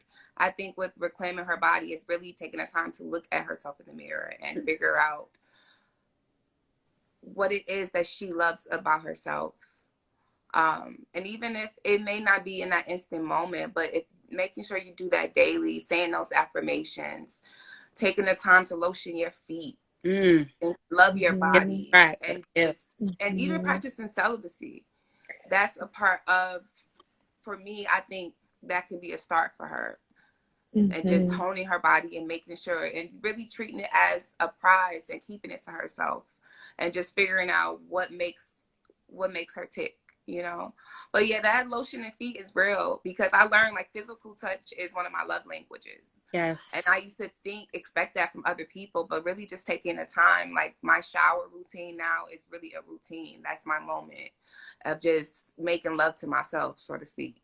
You know? I love that. Yeah. I love that so much. Body connectivity it's so important. And as it was mentioned, like everybody's journey with reclaiming their bodies and reconnecting with their bodies is going to be different, because there's no one size fits all to this. But like one thing that like we can all around the board say is like for sure is like that self-love and like affirming yourself down in whatever way that you can, that you believe. Like we can tell you to look in the mirror and say this to yourself, but like you have to do something that you actually believe. You know, like for some people it's movement, for some people it's actual touch. For me it was hearing my own voice. Like I needed to hear my voice, not only just look at myself, but like there were times when I would literally listen to myself saying a mantra for like hours on end, like sleep training myself, listening to my voice, saying, you are loved, like this is what we are doing, like whatever I needed to hear at that moment. And then connecting with my body even more through masturbation, because that's something else that like is so taboo. Yeah. It's so taboo. Talk about it. Talk about it. You know, I love masturbation for so many different reasons, but like it has helped me reclaim my body in so many ways. It has helped me to show gratitude towards myself. Like I notice when I need to show myself more grace. You know, it's just it's one of the best tools you can have in your kit when you're ready for it. You know, like I said, it's not a one size fits all for everybody, but there are ways that you can work yourself up to that, like rubbing oil on your feet, you know, like setting the mood, like dimming the lights, playing some music, you know, taking a bubble bath, taking the time to intentionally moisturize your body, you know, massaging your scalp, talking to yourself nicely. And then when you're finally at a place where everything in your body says, yes, I'm ready to receive love from myself, like you make sure that you are using that energy in the best ways possible. So like manifest. You know, we in the spiritual community we talk about like, you know, sex magic, but without going too deep into that, there's so much power in connecting with your body, putting in an intention, and then pushing that through in whatever way you want to take that. Can I ask a question? know? I don't know if it's off topic, but it made me think about it because I saw it on this Facebook group I'm in. But is there a thing that's like manifesting orgasms, like while you're orgasm? I heard about 100%. that. Have you? Like, is that 100%. A thing? I don't know if you. So I mean, I'm not the most qualified to give you the breakdown. I'm self-practicing, so you know, God qualifies the qualified. But I basically like it's really about the intention, you know, and it's about it's about the awareness of the energy, and it's about connecting to that energy. It's about using it in a responsible way. It's about muscle memory. It's about, I lost my AirPod. Muscle memory. It's mental stimulation. It's the best way to get in contact with yourself in that way. And then when you do kind of understand the almost similarity that like creative energy has, like next to like orgasmic energy, like you'll quickly understand like how, you know, they play into hand. But like I would say, like, you know, start off very slow. You know, do your research, find out what makes your body feel good, do what you're comfortable to. And my number one thing is like, I would say don't don't feel called immediately to add someone to your regimen or routine. Like you should start with yourself first, and go from there.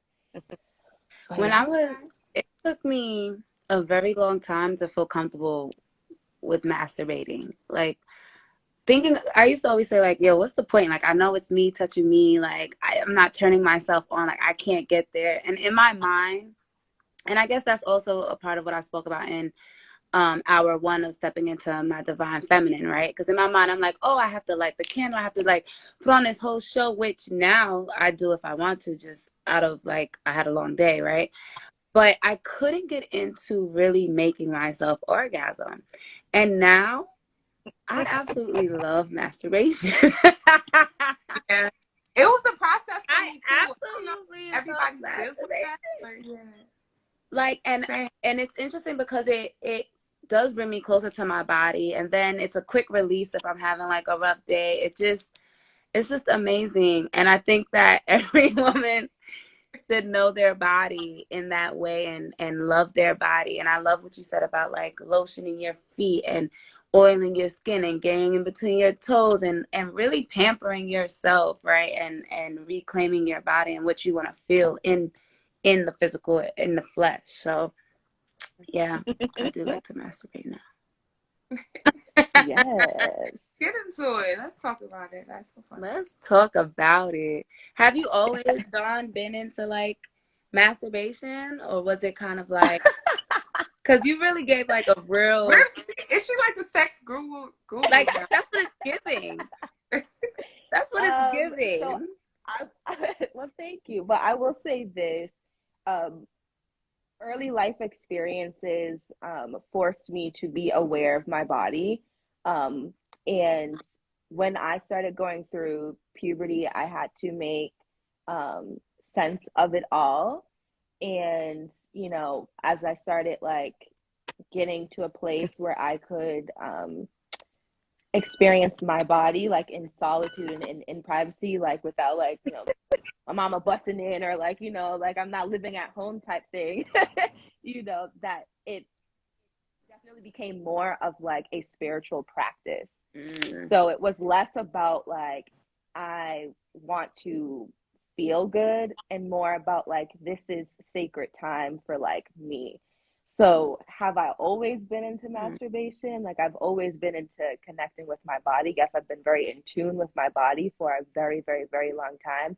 But it wasn't until like the past like 4 or 5 years that I started like listening to my body and actually exploring my body and finding the parts of my body that you know, needed the most attention. Sometimes I think someone mentioned this, like when we're with partners, like we expect them to like do things for us, but like have we done those things for ourselves?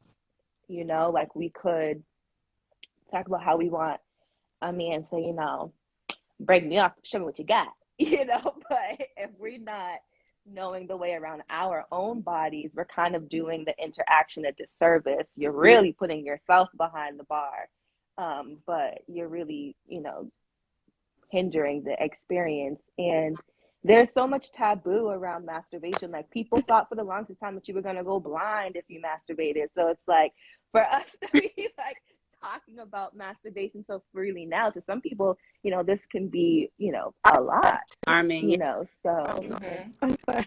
I would just, I was gonna say, like, I think the other thing too is like, for me, I grew up in church, and so part of the overcoming masturbating for me was that I was always taught that sex was for a certain thing, which is for your husband. So like, I had a whole journey around shame and understanding like the spiritual use of masturbation. I remember the first time that I tried it, I think I was like 22 or 23 years old. Like I was a little older, and I had this idea that like Jesus was watching me. Mm.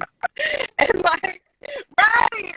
Ooh. And so I like, it took me the longest time to even try it.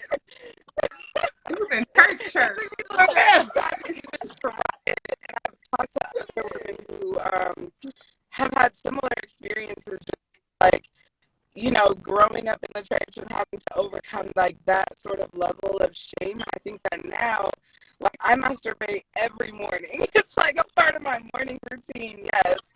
I wake up, I do my thing, and then I write. Yeah. Y'all make me masturbate after this vlog. Right. I haven't done it in so long. Like, that's so crazy. For me, like, after I started, because I didn't have an orgasm. The first time I had an orgasm was from masturbation. And so I started having sex before I ever had masturbated. And I figured out what worked for my body.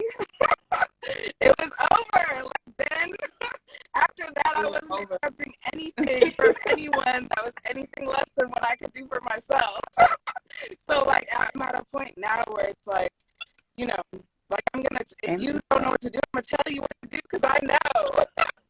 And I think that it's like a really empowering thing. And speaking about reclamation work too, to be able to say like, nah, that doesn't work for me.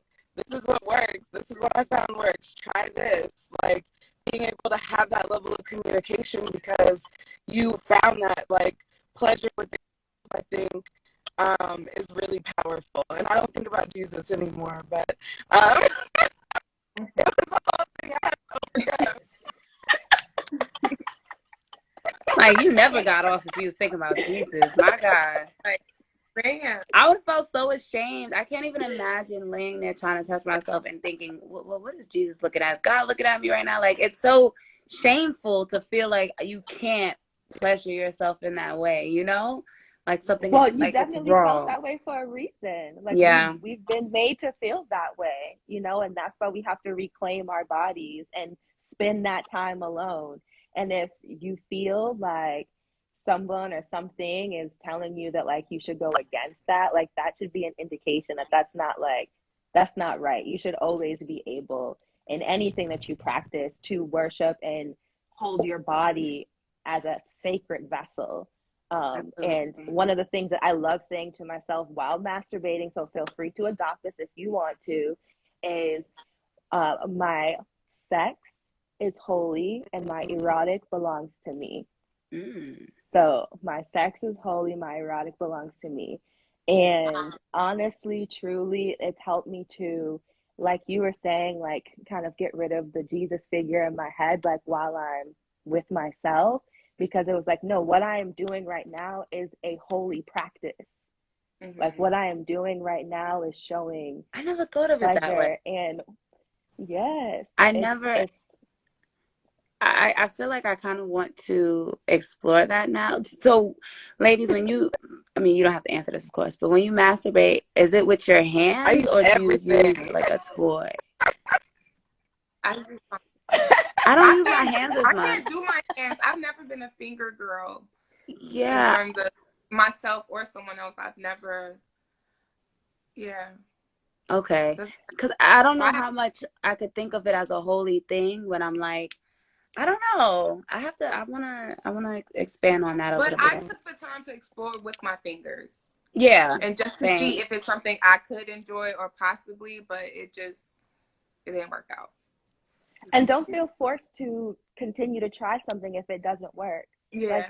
Like, it's literally, you know, like, yeah, no. You know. No, I cut that out. I had to go where I was going. Exactly. You know, like there's no one size fits all, and there's so many resources out here. Like we're not living in our grandmama's days where there was just one type of something. You know what I mean? Yeah. Like there's a ton of things out there. There's a ton of ways to highlight and illuminate those feelings without using toys. But there are some obviously benefits to like using them, and everybody has their own flavor. I gotta have a So nightcap with myself. All this talk, Listen, all this please sex talk got me like, oh, do. I can't wait to Please get off this do. live, girl. And you know what? What This time is it is? No, actually I'm joking. very revolutionary of us because it is Aquarius season and we are Yes. talking about something that's very taboo as Black women. So we are right aligned. Yes. And Everything. speaking of resources, underscore low hunter, her name is Lauren, said there's an app called Lover. I believe that it helps individuals who are not comfortable with masturbation and exploring your body. It's a great tool. So just a food for thought. there's an app for Love everything. it. Wow. For everything. For Everything. everything. We love to see it. Love to see it. And then Blended by Bella said it's a form of self-work, literally putting work in and learning your body. Yes. That's my homegirl. That's my ace boom from way back. So she knows. I love that. The pleasure principle. Hey, Yes, girl. Lizzie B. Some great things in this chat. Okay. So there was a mention also. It was slightly mentioned. I can't remember who said it about femininity and sensuality. I think it was Lyn being linked to your creativity. And it's interesting you said that because I wanted to ask, like, how do you feel creativity connects to the physical and spiritual, and how does your spiritual and physical impact your creativity? So as creators, all of you, everyone in this group right here are creators, right? We're all creatives. How do you feel like your sensual self, your spiritual self, your physical self impacts your creative process? Well, my womb is the gateway to heaven on earth. Shout out to Lizzie Jeff.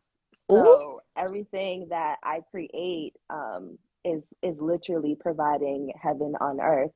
So I create from my womb. We all create from our womb. So when I think about creation, I think about maternal energy and I think about the way that my inner child feels a lot. So when we talk about like spirituality and creating, I tap in with my inner child a whole lot because she's the one that really is connected to the divine. She's the one that likes to play, and our inner children are who really help us to get that creative energy flowing. But in order for my inner child to feel like she wants to create, like I have to provide that safe space. Mm-hmm. So I have to make sure that my environment is conducive for my inner child to feel safe in order for her to come out and create with me, if that makes sense. And then when we talk about like creativity and like sensuality and like sexuality, again, like my creative energy is just as powerful as my orgasmic energy. So if I am creating something or if I am wanting to put my energy into something, I'm not wasting my energy, if that makes sense. So I'm not, if I am going to masturbate, I'm making sure that I'm using that energy like very intentionally. And I'm not just like energy dumping, if that makes sense. But so celibacy also like abstaining and like not having sex also helps me to build up my creative energy because I'm not exchanging that with someone who is not replacing it. Because that's another thing. Like if you are with somebody who's replacing that energy, great. But if they're not, like that's not great for you. But yeah, like definitely that the walk with celibacy has opened up different parts of my artistry. I sincerely do believe that like removing myself from those types of interactions, like sex with a partner, has allowed me to tap in deeper to who I am as an artist and a creative. So I think that there is something to be said about that for sure. But yeah. For me, it's so funny because I'm thinking because I'm in the process of writing an erotic book. So I'm just thinking in terms of creativity and sexuality. For me, I don't think they go hand in hand. More so, like I don't really need to explore that part of me to release my creativity per se. I can draw inspiration from it in terms of my thought process and thinking back but I think more so spiritually for me, that's definitely impacts how I am creatively. If my mind is not there and I have so much clutter and I'm thinking too hard and I'm just not focused, or I haven't done the self-work, or if I haven't been eating right or moving my body, that all impacts how I move creatively. So I do notice that. So I try to, just really have that spiritual wellness, and take care of myself in different aspects because I know it triggers me. But yeah, sexuality, y'all got me thinking over here, like, does that impact me creatively? But I don't think I've noticed it yet.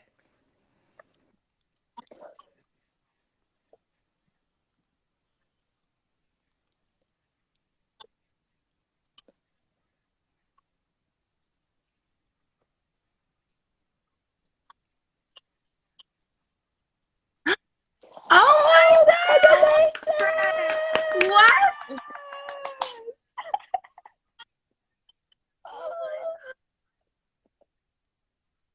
Congrats.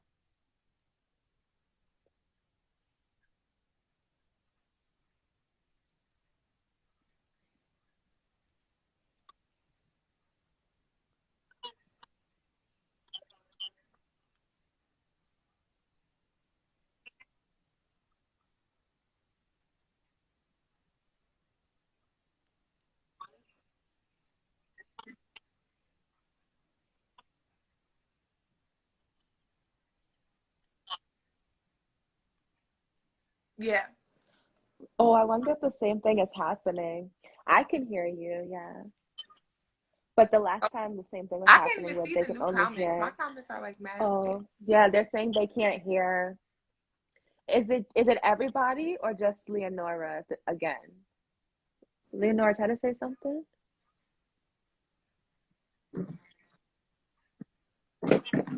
Well, we still in the shadow. We in Maybe the if you shadow log off period. and log back on, we can add you again, maybe?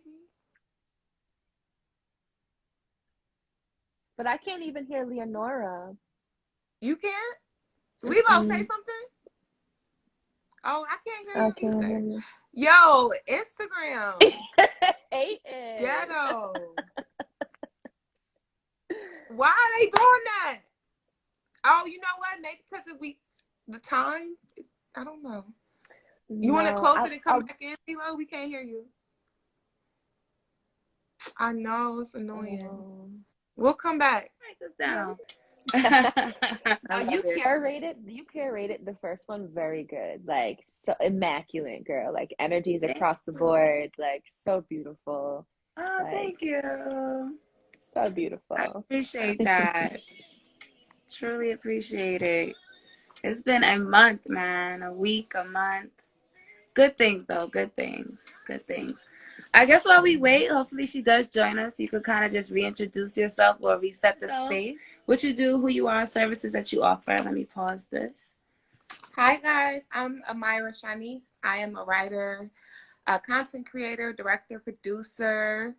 I feel like I'm leaving a lot of stuff off, but I just consider myself a storyteller. I like to tell stories of Black and Brown people, and you can check me out on YouTube. Yay. Hey, y'all. I'm Dawn, also known as DT. I am an artist, a creator of many things. I'm a creative strategist, an experienced engineer, a producer by trade, but I'm also a songwriter and a singer and a dancer. And there's so many gifts that we are ready to give back to the world. So right now you can interact with me on Instagram, DTMP3. And yeah, that's me. I like to tell stories as well, but my passion is helping creatives, more specifically wounded creators, through their inner child work and helping them to kind of get in tune with their creative energy. So, yeah, that's my passion. Wounded creators. I love that. Yeah. Talk about it. Yeah. Creators. What is? So the wounded creator is an archetype, which I'm not sure if it's been coined or not, but it's someone who typically realizes um, that they've either forgotten about a dream or they remember a dream very vividly, and they might not know how to approach that dream or to re-engage with it, which is why I talk about inner child work a lot, because that really helps to regenerate that like purpose in those dreams. But also like there's many different ways that a person can become wounded, but mostly what I've come across in the creative spaces of the wounded creator is highly sensitive, highly empathic, and they don't necessarily know how to harness that energy to get the creative output that they're looking for. So through my own practices, like singing mantras to myself, dancing in the mirror, masturbation, journaling, there's so many tools that I have in my toolbox, and there's so many things that like we can do and resources that are out there to help us to unlock that creative energy. And I have just a knack to be able to like look at somebody and to have a conversation with them and to hear like, you're creative, you want to get this thing out, how are we going to do that, you know what I mean? Like, or to see someone and say like, there's a repressed creative energy here. It doesn't necessarily mean that they want to write an album or produce a film. Maybe they just want to be able to articulate their words the way that they're feeling them. That in itself is creativity, to speak words, to create sentences, so it's very layered, but it's what I've been called to do. And I've been I'm a huge believer in practicing what I preach, which is why I'm not offering my services to the collective yet, because God is still working with me and fine tuning those things. But when we ready, when it's time to strive up, when it's time to get these creative things popping, like holla at your girl. It's crazy that you mentioned certain keywords, because I wanted to present a question about suppressing your creativity. And like, like it's been said, when you suppress your creativity, it greatly limits your potential to like problem solve, or to put out the potential of the work that you have, right, that you can create. Have you ever found yourself suppressing your creative energy? And if so, what was the cause of that? Like, what led to you suppressing that creative energy, and how did you get out of that? Ooh, that's not all the time am I suppressed, but I really went through that after, like, me transitioning from wanting to rap and finish up New York Girls and go on to other projects or just find my voice, that I felt so suppressed for so long in that story, and even convincing myself, damn, this is it for me, or this is just all I have, and dealing with, people who thought, who I consider supporters or who are just genuine fans, they don't mean any harm by, they still ask me to this day, like, oh, any more New York Girls? But it did something to me creatively for a very long time, where I compared everything I was doing moving forward to that show. And just really just, I knew I could do more and do better, but it was just like, for so long, I convinced myself that that was either it, or that I couldn't do more, or I had to go back to that. Can you, for people that don't know about your series, can you kind of unpack that a little bit, and then talk about how you transitioned into phase 6 and what that felt like, especially thinking that there was no up from New York Girls TV and all that you accomplished there? Yeah. So New York Girls was a web series I started back in 2014. And I did 4 seasons of it. We did a movie. I had even did like a little reality show segment, like reunion style. But it was pretty much my director debut, like what got me started, what got me kind of known. And it took, and even the cast members, it got them well known, started people's, it really started people to be able to brand themselves and branch off, and just build that following. So that was 2014, and I would say by 2017, I was over it. Like, even filming the last season, I didn't want to do. Like, it took people to convince me to say, hey, why don't you just finish what you started? Because for people who followed the show, I had did the first 3 seasons within like a year and a half. Yeah. So just imagining that amount of work, amount of time, dedication, and just time for me creatively not working on other projects. Like, that was literally all I had been writing was New York Girls, New York Girls. That was my life. So I was invested in not only the story, but also the actors and the people. And I had people even tell me before, like, not knowing people were no longer on the show, like, oh, you're not going to be any good because you don't have so-and-so. And it was just like, damn, like, again, I've taken it all in, and for a moment I convinced myself that that was true. So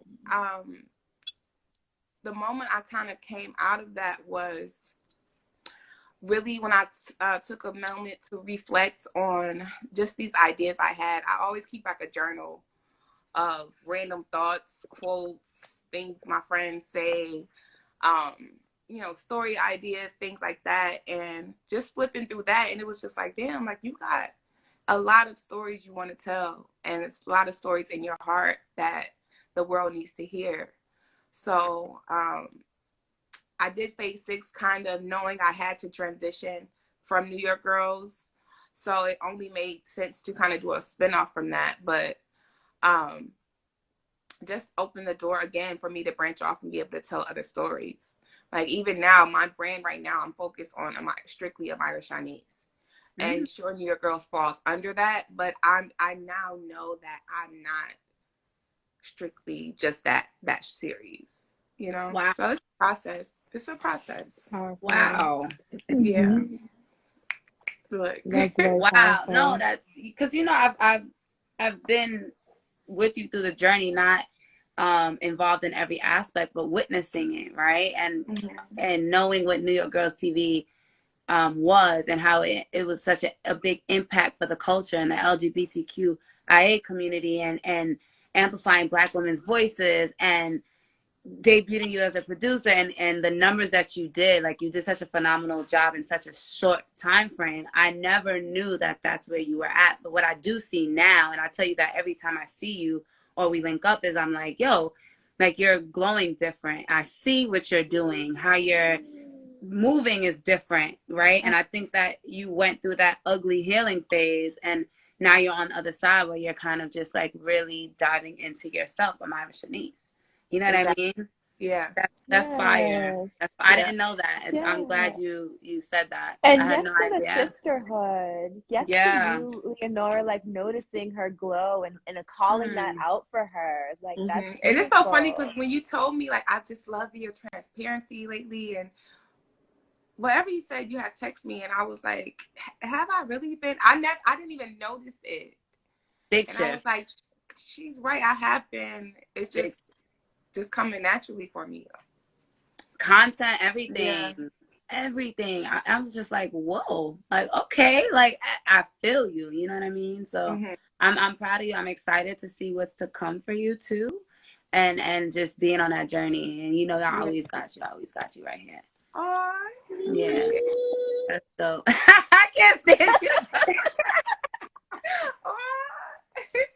I love that. I'm trying to read the comments, what they said. I know. Melanin, it is tonight. Beautiful, impactful ladies. Thank you so much. I am Rena. Thank you. Bella said amazing. Turn up, laugh out loud. Streets, da grande. Okay, streets are big. Got you. Sure Fancy is sending love from Jamaica, tuning in from Jamaica. That's dope. Oh wow. Okay, Jamaica in the building. I know, right?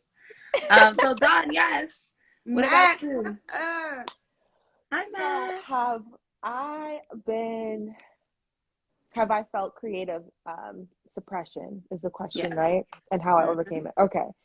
So as a producer, especially working in fashion, So I always knew that I was going to work in fashion. I always knew that. Like, I always had the vision that this is what I was going to do, but I had always envisioned it a bit more hands-on. So when I started getting into the industry and I was producing, I was very behind the scenes, and it was very I like to call it like linear and logical, which isn't the most like production. Girl, I'm sure you can attest, production is very it can be very linear at times, and as an Aquarius, I don't exactly gravitate towards that energy. I'm good at it. I can survive in those environments, but I don't thrive in a place that's restrictive. And when I was producing, it was very restrictive on my creative energy. So it was like I was being creative, but in the way that it was like, we want to produce this. We only got these much coins. And it was like, be creative in 3, 2, 1, go. And it was like, okay, I'm good at this because, you know, I've grown up with humble beginnings, so I know how to make, shit work with a small budget, but that's not necessarily how I wanted to use my creative energy. So when I started advocating for myself more and I started becoming in alignment with roles that allowed me to be more outspoken creatively, the desire to keep that up almost felt like something I had to fight for. And that too was an indicator for me, that like I'm not always going to be in a place in this industry that's going to openly embrace me as a creative unless I step into that role, unless I claim it. And that was something that like I had to learn like in the field, on the job, which isn't the easiest. So when we talk about like suppression, it's like, am I dimming my light right now? I probably am. Like, and as a highly spiritual being, like I'm walking into the space and I'm feeling every motherfucking thing. I'm feeling all of the energies, but I'm not speaking on them. I'm not saying them. And I'm doing myself a disservice as a spiritual being, but then also coming onto the project, I'm doing the project a disservice if I'm not fully showing up as my full self. But it wasn't safe for me in some instances to come out. Like when I'm the only Black producer on a whole entire show, you know what I mean, during New York Fashion Week, like I have to fight a little bit harder to be spiritual Dawn. But what I can say is like I always tried to keep a piece of that with me. I always allowed that to shine through so that motherfuckers knew. Like, this is how I'm coming, this is how I'm bringing it. And now people are more embracing of it, so I can show up in all of my transitions and with my blonde brows and and I can say I'm transitioning through something and I can be open about things. But that always wasn't a thing that didn't really show up in my earlier part of my career, because I feel like it was just like, you're a producer, you're not the creative, you're the producer. So produce what the creator is saying you to do. And I was like, hold on. Like, baby, I'm a creative too. It's crazy that you said that, because I also have a lot of experience in like media and working in radio stations. That's actually producing and creative direction is actually like my first passion after writing poetry. And I thought that I had my dream job. I'm telling you, I said, I'm going to work at this radio station. I manifested it. I got to the station. I loved it. But my creativity was so suppressed because, like you said, I had to produce out of someone else's vision. And I mean, I can input and tweak certain things here and there, but there were very strict guidelines on what the show was supposed to consist of, what sound, what's the vision, and where we're going from it, that it left little room for input. And I started to feel in not just because of that job in particular, but where I was at in my life, I started to feel like I was not good enough to actually voice my opinion, and I shrunk myself. Like it was such and I feel like that I manifested the radio job and producing there at a time in my life where God gave it to me, the universe gave it to me, because it was like the pinnacle of me transitioning out of that shit. Like, it was the last straw that kind of broke me and was like, okay, girl, you got to own your voice. You got to show up as your authentic self. You have to, like, believe in yourself. And to this day, I'm not going to sit here and say, oh, I wake up every morning and I just feel like I'm, like, just so amazing at what I do. And, you know, there's always that. I always think, like, I can be better. And that's just a thought process, not to knock where I'm at, but just to push myself to go further. But as a creative, you always think about how the message that you're sending out versus how it's being received as well, and how it's interpreted, right? And I think now I'm finally in a space, and it's doing me such a service now with my tribe, the community that I'm building, the projects that I'm taking on. I'm in a space now where it's like, I'm gonna be all of me. The quiet when I'm quiet, the isolated one when I want to be isolated, the spiritual one, the ratchet one, the hood one, or everything, the Caribbean girl, the island girl, everything that I'm all encompassing, and whoever I'm supposed to connect with, whether it's one person, a billion people, my tribe is going to be my tribe, and that's that. At the end of the day, everyone's always going to have an opinion about you. So why would I shrink myself into a space to try to appease certain people when at the end of the day I'm doing myself a disservice? And I'm finally in that space of not wanting to suppress it. I wrote my first book in 2012. I made my second book in 2020. Do you understand how long that was? 2012 to 2020. And then I created She Is Made and released, like, my journals and Linguistic Gravity. But I was in such a place of not owning my voice and understanding my power, my creative power. And so it's interesting that you said the production and suppressing, because that was, like, the pinnacle of the transition for me. Ooh, that's suppression. It is. It is.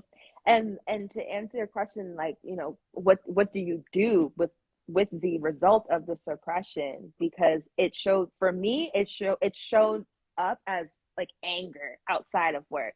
Like, I was resentful because I wasn't able to show up as my full self. So I was highly, like, moved from my emotions while I was at work. So when I came home from work, it was like emotions everywhere.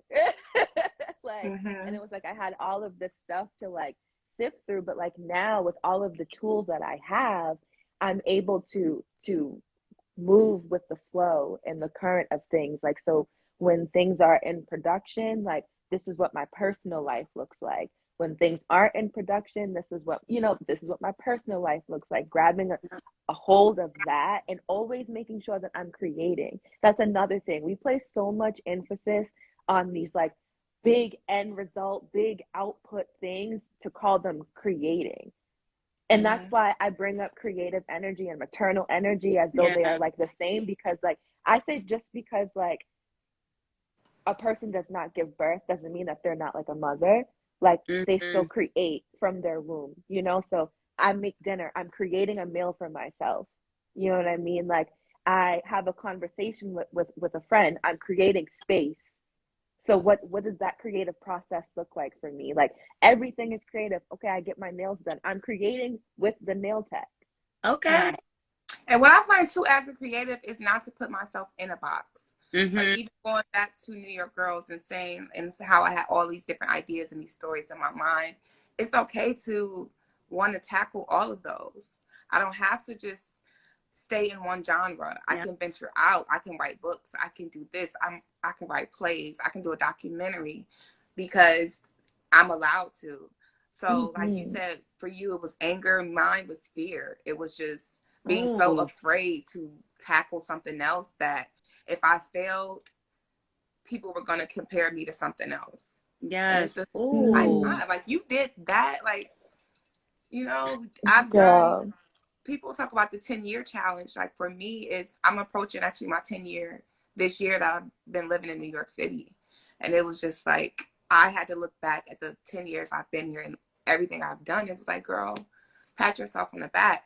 So it's okay to really step outside the box and try everything you want to, really. Touch it all. Yeah. Touch it all. It's the part when you said you have to look back to realize all that you've accomplished and then pat yourself on the back, right? I think as creative and Black women in America, we just move. We're moving, like we're moving. Okay, did that next. All right, cool. And it really does take, like, sometimes a Facebook memory will remind me of where I was and where I'm at and what I went. Okay, the Facebook memories, chat. Facebook will humble you real quick. Real quick. But why it's almost like, why isn't our mindset already there where we're like, yo, you did like, okay, I might not be exactly where I want to be, but girl, you kept going. You found a different way. You pivoted when you needed to pivot. You know what I mean? You have successes that you didn't celebrate that you should have celebrated. And I think that's such a big thing now. Let me go to the comments because I'm seeing paragraphs. I think it's a part of the upbringing. Yeah. Going back to, that wasn't really like, yeah, I got like honors and awards as a kid, and my mom would celebrate me. We may go out to eat if I got a good report card, but in terms of milestones and accomplishments, really having that conversation in terms of not everybody does this. Yes. This is something you should really be proud of. Right. We didn't really have that knowing of, oh, I'm working towards something. This is a stride, you know? Especially, go ahead. No, go ahead. No, I was saying, especially if it's something that parents don't really understand, right? Like, I grew up in a first-generation American where it was like lawyer, teacher, doctor, somewhere. That's what stability was. And so for so long, I would pivot. And that's why, till this day, I always find myself some way, somehow in education. But I would always pivot from what I really wanted to do, which was ultimately media, create, produce, because I felt like, oh, well, this isn't real. Like, can't take me anywhere. And maybe I am not good enough to really, be that one in a million to be successful. And so it goes back to how you're raised, where a success that might be big for me, like I published my book and then made a business off of it, could just be that like, won an award. Great for you, good job. And, you know what I mean? But for traditional parents who don't understand the extent of the work that goes into it and things to follow, it's kind of like, oh, that's cool, like it's a hobby, as opposed to something that I'm really passionate about and that I really secured.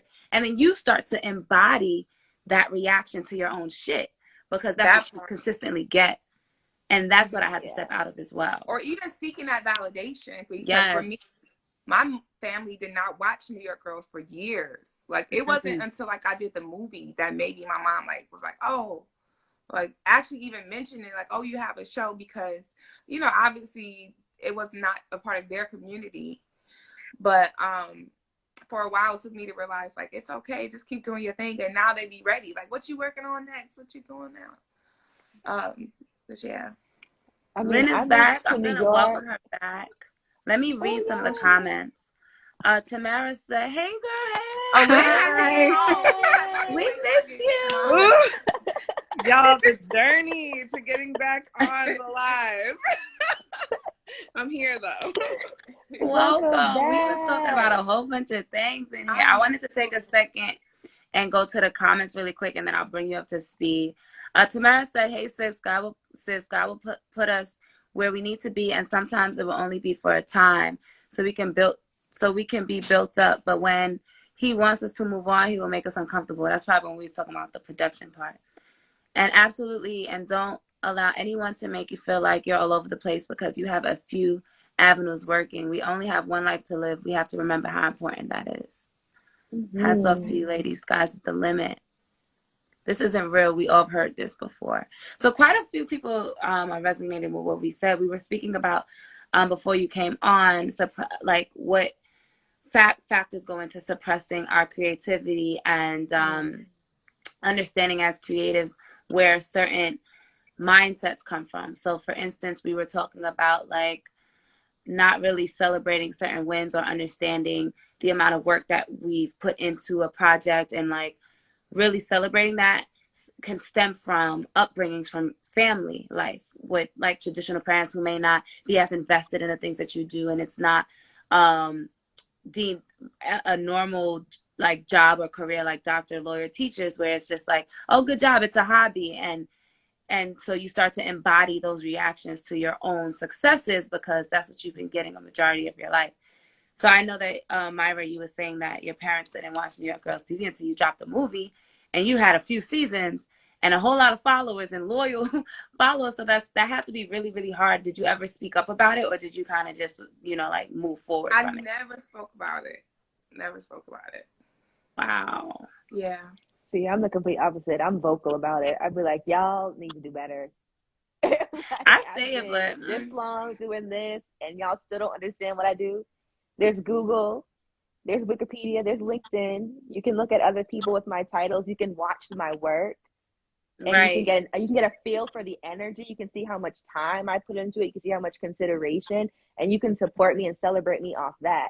I know for my family, because I literally moved to New York to produce fashion shows. Like, I literally left a great paying job 1 year post grad to take an unpaid internship to produce fashion shows. And my family was like, what the hell is you on? And Right. I was like, I gotta go. Like, I got $200. I got 2 suitcases. I'm getting on this bus and I'm about to make it happen. And little did I know, like, I was literally touching things and shows that like people don't come in contact with until years down their career.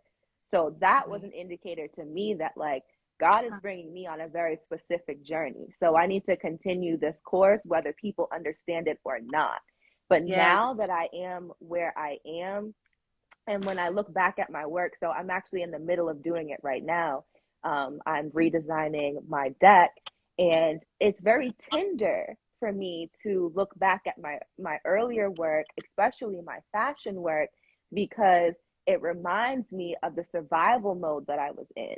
And the work that I did was phenomenal. Like, I can pat myself on the back now and say, wow, girl, you were running off of dollar cheeseburgers, no fumes, no support in New York, right. and this is what you was doing.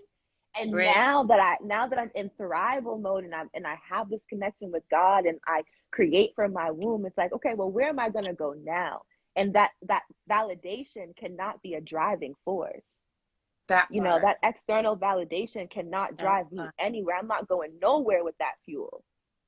You know what I mean? Mindset. Yeah, I think that's why I never said anything, because I never really sought the validation. It was just something I recognized, like, oh, okay, that's cool. But like now they came around, and same thing with a lot of people. A lot of people have never in this world watched my show. A lot of people don't know who the fuck I am, but eventually they're gonna know, and they're gonna come around. So just having that mindset and just remembering, like, I am in my right lane. It keeps me going. Yeah. I feel like for me too, I have to remember to celebrate myself, because that's something that in my own creative process, I like skip that part. And I often make things and then it's on to the next project. Like I'll have my next project. Really, I'll be working on 3 projects at once, and when they're done, I'm on to the next thing. And I think part of me wonders sometimes if that's part of a part of Black excellence, that like, we are, whether it's familial, whether it's communal, whether it's personal, like we're not always taught to celebrate ourselves or to linger within that celebration. And I think that one thing I'm trying to do is just slow down my creative process, because because I think Dawn was saying, like, the things I have created in survival mode have been so beautiful and impactful and wonderful. So like, imagine what I could do when I'm rested and when I'm thriving and when I'm giving myself time to pull through, and when I've taken the opportunities to really celebrate the wins that came along with those projects. And I think for whatever reason, I'm a Virgo, so it's uncomfortable for me to like have downtime. Right, you felt me. It's uncomfortable for me to have Virgo downtime. rising, sis. Right, and it's also uncomfortable for me. It's uncomfortable for me to have downtime. It's uncomfortable for me to like allow people to compliment me or congratulate me on my work. But I think that I'm working on at 34 years old making space for that. Because one, I deserve it. Like, I spend so much time working on it, and if I can't celebrate myself, then I don't know how I will allow other people to. But then two, I want to rest. I be tired. Like, I deserve to have time to replenish my battery as well, so that I can continue making beautiful things. Right. And we're humans, not robots. Letting it come with ease, poise, grace.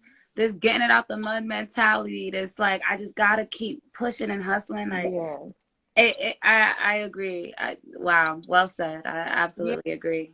And I can't wait to see what's created through that journey and through motherhood for you. Like, you're about to be Yes, you're I know. pregnant I'm at so the sad. same That's time the as first like, What'd you say?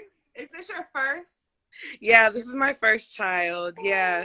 So I got cut off. People couldn't hear me, but I was saying that like I'm realizing a whole lot of things about my own creativity right now, because I'm pregnant and my body is going through a creative process that is so intuitive and instinctual, and it's just doing things that like women's bodies have done for centuries. And like, even the knowledge that I'm getting from my community, from my sister, from my mother, from my friends about like trusting my body, has been just such a deeply divine spiritual thing that I'm learning. I always knew that my creativity came from an instinctual place in that way, but I'm learning how to also just like allow myself to not know and just like live in the process of things, allow things to come out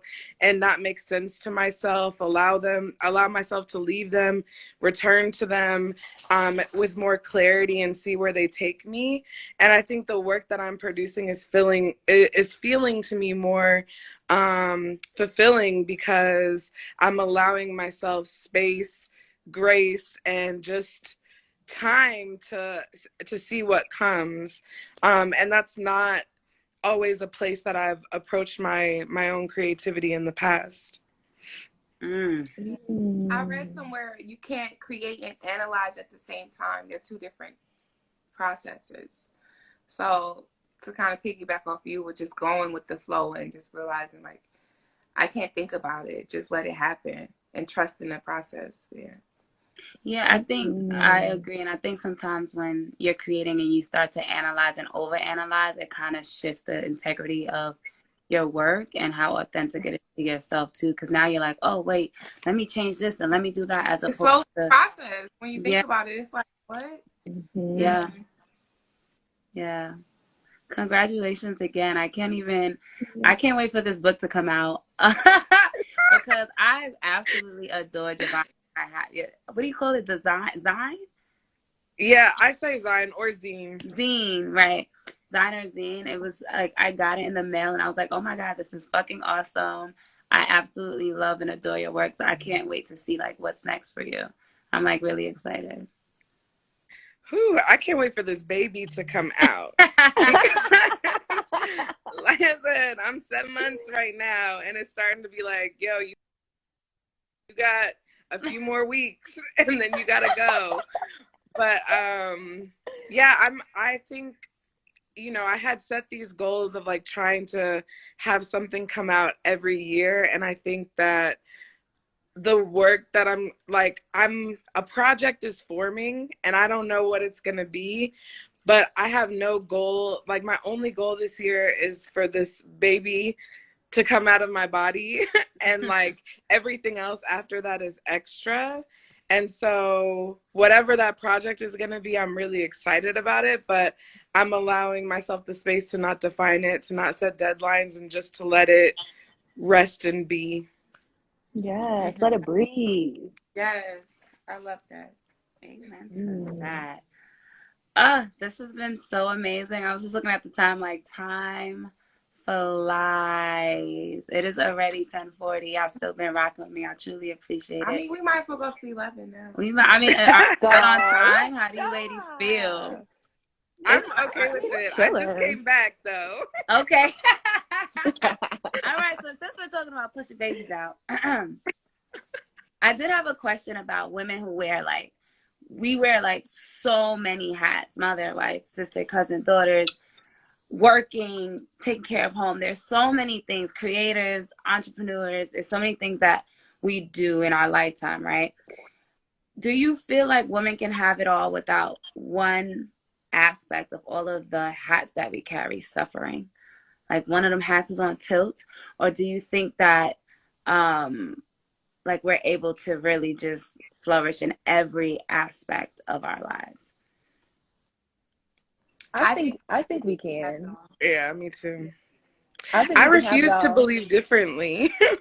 Yeah, we can have it all, and someone's all may look different from someone else's. That part. And I'm recognizing that too. Like, it's okay to, maybe I'm not going to have the husband and the kids, but I'm going to have something else in place of that, and I'll still feel whole.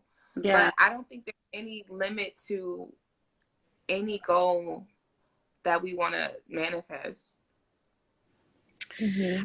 I feel like for me too, like when I was in my 20s, again, I told you I'm a Virgo, so like I had this life plan that was like, by age this I'm gonna do this, and by age this I'm gonna do that, and like a lot of the life plan that I had was based on just messages that I got from other people around like what's normal for life, what, like, you have kids by the time you're 28, you're married by the time you're 25, da, da, da, da. Like, and one of the things that really, I think, like, that wasn't how I saw my life. Like, those were not the things that I wanted. And I felt like in my 20s, I had to do everything. Like, I had to accomplish all of the things I wanted to accomplish and do all of the things I wanted to do, travel to all the places, because when I turned 30, I felt like by that point I would have become myself, and at that point I would be stepping into my role as a mom or a wife or whatever. And I think the journey to me turning 30 and realizing that none of that shit matters, and that everyone is on their own trajectory. And in fact, like, we send a lot of messages to women about their lives, like, and like their lives becoming about other people a lot earlier than like men are getting those messages. And what I've come to realize is, like, we're always on a journey of becoming. We're always on a journey of stepping deeper into ourselves. And like, our sense of aliveness just deepens with age. And so like the capacity I have to feel fulfilled in my career, in my relationships, in my personal being with myself, that capacity just deepens the older that I get. And so I refuse to believe that I can't have it all. No one can tell me different. Like, I'm coming for everything in this life that makes me happy, that brings me joy, that makes me feel good, because like, whatever we believe in, like, this is the only time I'm gonna be here right now in this body. And so for that reason, I just feel like, yeah, I'm gonna have it all, because that's what I want. I feel like 30 is like that magical number, like that age. Yeah, I'm about to be funny too. Welcome. You know, the divine like, number. What I want, this is me. And you kind of let go of those expectations. Because I was the same way. Like, by 30, I'm supposed to be doing so much. But a lot of the things I said I would have done, like, I'm doing now. Mm-hmm. Like, I said back by 25, I was supposed to be on the cover of a magazine. I didn't do that until, like, last week. Congrats, Bob. Congrats. You did that. And it wasn't on my timing. And that's how it is. It's not on our time. Right. That's what we That gotta part. realize. Actually, something that you said, Leonora, made me think about timing when you mentioned the first book and then the time in between you writing your second book. And sometimes we get confused on time, and it really is such an illusion, especially as creatives who like produce to a certain timeline. Sometimes, like we can be have illusions about time. What is a second to us? Sorry, my phone is like, is us. There we are. Okay. What is an hour to us can be a second to God, basically. You know what I mean? So it's like, what is long to us? What does that look like for God? You know what I mean? Yeah. Like, what does that look like for the universe and how it is working with you to manifest your things? Your second book came back around and was so strong enough where you won an award because you were equipped to talk about the things you were able to talk about differently at that All time. right, So look you at went you through. knowing me. You went through, okay, to get to where you had to be, you know. So it's like when we think about time, like, yeah, I could say, wow, you know, I wanted to do this, and this. By the time I was 30, all of those things would require me to have somebody else involved, like a partner. Most of it is around family and building, you know, my own unit. But when I think about the things that I've done, like moving to New York, you know, not having to depend on anybody for finances, or, you know, seeing things that I dreamt about tells me I could have it all. I touched things that I imagined. Yeah. You know what I mean? I took things off of my vision board and put them in my hand. That's how I know I could have it all. Now, is this system meant for me to have it all? No. I'm gonna have to fight. Right. I'm gonna have to fight for it, but I know what I'm worth and discernment. And if I stay rooted in my faith, I'm not gonna come up against, you know, as many situations that's gonna be a blood drawn out fight, if you say, you know, the least. But you know, that's why it's important to have a tribe. That's why it's important to have people in your corner to motivate you, to say keep going. You know what I mean? That's why it's important to be around people that see you. You know what I mean? Feel you. So when you are having those moments where it's like, okay, I know what I deserve, but I'm having a hard time getting there. You know what I mean? There's that push. And for a lot of us who walk this journey of creativity, it's very lonely because people don't exactly understand what goes into the creative process.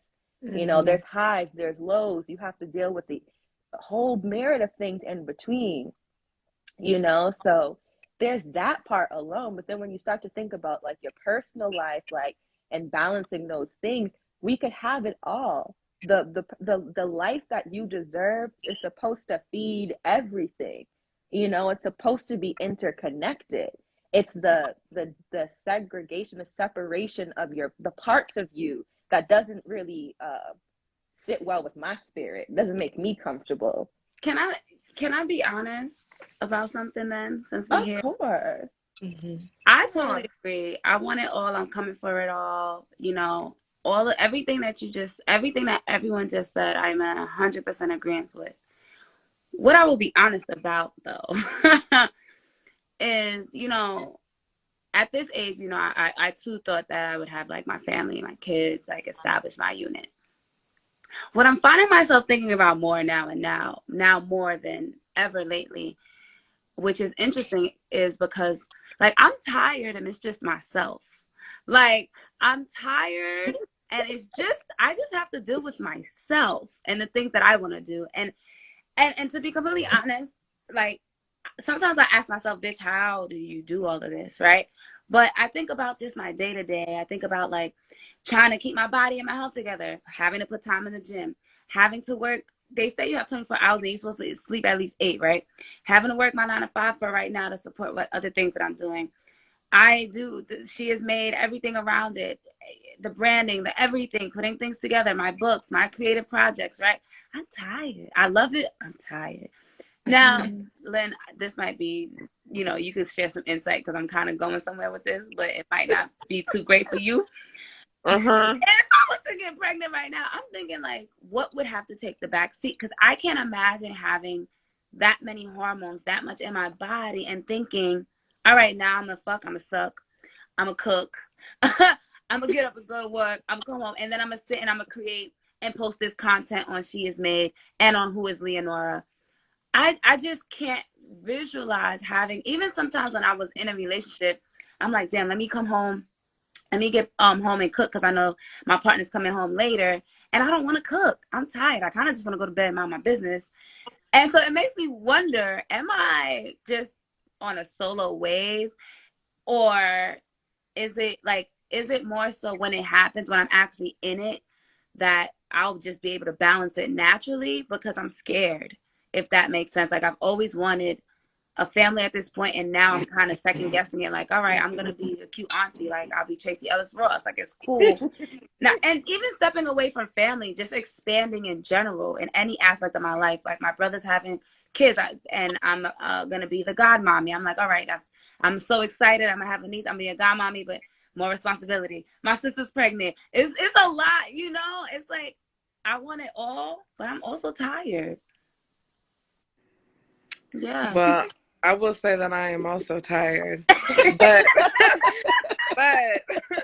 I mean, you know, I think, well, one thing is like, yeah, you may not be doing all those things, but one thing that being pregnant has taught me is that some of the things that I was doing before wasn't really things that I really wanted to be doing, or that I really had to put the level of energy into in order to make it happen.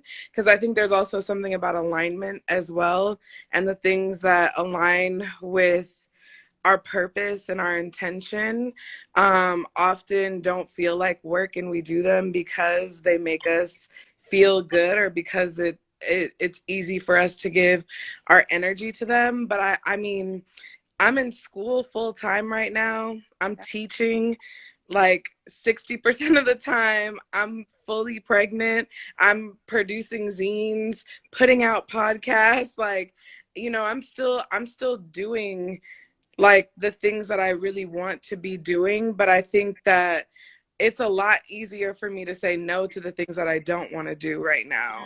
And that's been like a really beautiful lesson of prioritization and moving with intention and alignment. But I also think too, like when he's here, you know, there's going to be a process of adjusting to that. But I do think that, like, I have a really wonderful supportive partner who, like, it's for him is like, it's never a question of like me having to sacrifice the things that I want to do, you know, like without him having to think about those sacrifices as well.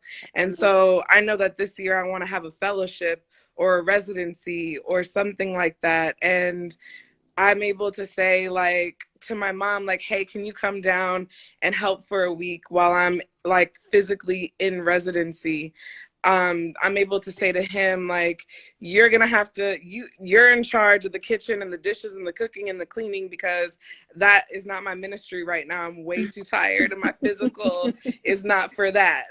And so like, I think that like there's community support that's really important involved in that. And I think sometimes it's about saying like, no, like this is for me and I want this and I don't have to compromise on that, but we're gonna figure out a way to do X, Y, and Z. And that's not something that I necessarily like. Before, when I thought about getting pregnant, it took me a while to want to get to the point of doing this, because I felt like I was going to have to compromise so much of my dreams, hopes, aspirations in order to be a mother. And now that I'm in it, I'm realizing like I never had to do that. But I think that it takes planning and prioritizing and intention, but it doesn't have to mean that you can't do things. Yeah. I think so too. We may want a lot of things, but we don't necessarily need them. So it's also, like you said, prioritization, and some things can take the back burner. Yeah. Like for me, I had to learn it's okay to not like I had to really solely focus on my, like I said before, Amira Shaunice brand. Like I was beating myself up. I was running like 4 social medias. I was doing New York Girls, Phase 6, Sex, Love, and Plastic, and my Amira Shaunice. And it was like, girl, they can wait. Honestly, I'll post on there when I want to, when I feel like it, and when I can't. And I didn't feel so pressured to create content for everything. Yeah. So I think it's really just timing and learning that you want it, but do you really need it right now? Like, and even like with the having a baby, like Janet Jackson had a baby at 50. Like, you know, like our timing of things, it's not on our side, but it usually works out how it's gonna work out. Yeah. I'm not trying to be 50, but wait. Yeah, I don't know if I want to be 50. Listen, okay, I was going off. I'm tired. She get access to the nannies and everything she needs. Like, you know. Okay. I appreciate that. Let me look at the comments really, really quick. Because y'all really got me together just now. I needed that. Streets of Grande said, "There's nothing wrong with wanting someone to grow it. Y'all both should be on the same page, though. Even the strong need someone to be strong for them." Bella said, "Yes, once you have a child, you realize what's important and what pours back into you." I'm missing some. Lady Boyce and Baby Boy said, "Balance in all things. We can have thriving careers and strong families too, as long as we've got a supportive village and know how to ask for help when we need it." That part. That part. That part. That's why the village is important, because some people don't ask for help because they don't have the people around them. I know. I'm just trying to get my village while they needs are still good. They can pick up the baby. Like, you know, the village that's helping, they're aging as I age. I need to get it while it's hot, you know? But no, all jokes aside, I no longer put pressure on myself. I think 30, someone said 30 was a magical number. And I heard it so many times. Like, once you turn 30, you're just going to feel different. I'm just like, I don't know. 28, I was in DR looking at the sky. Like, I can't believe I'm 28. I'm almost 30. 30? I felt a divine feeling that I have not felt. I just felt so grounded and aligned within who I am and who I was. I'm turning 33 on February 16th. Time flies. Birthday. Yeah, thank you. Time flies, and I think 2020 and 2021 was so challenging for me, not only because what was going on in the world, but how it impacted me and things that were happening in my personal life, that now I feel really, really good, and I'm just ready to take on and go for everything while resting at the same time, and just letting things come with ease, and really building community and surrounding myself with like-minded people and not forcing anything and saying no. I used to have a problem with saying no, like, for real. Like, I just always felt like I had to, me being there for other people almost made me feel worthy of their friendship. And that's not where I'm at. I don't subscribe to that message anymore. So yeah, this year I feel is going to be a good year. And I hope that you guys continue to just keep creating and living in happiness and connecting with me and connecting with others and putting yourself out there. I'm so excited to just watch our journey for real, because I could just feel it. Like, this year's going to be something for all of us. I just feel it. Yes. Claiming it, receiving it. Yes. I am welcoming it. Okay. Before we close out, I do want to do rapid fire real quick. We did it with hour 1. And it was about Black women, Black women are. But for hour 2, since it's the closing of our Tribe Talk Thursday, our first official launch of Tribe Talk Thursday on She Is Made, and you ladies just was amazing. Real quick, made the definition that I pulled from it. There's plenty of definitions, but the one that stuck out for me, and it's in my book, is built, shaped, or formed in a specified way. And I believe everything you've been through, all the adversity and challenges that you had in your life, made you who you are today.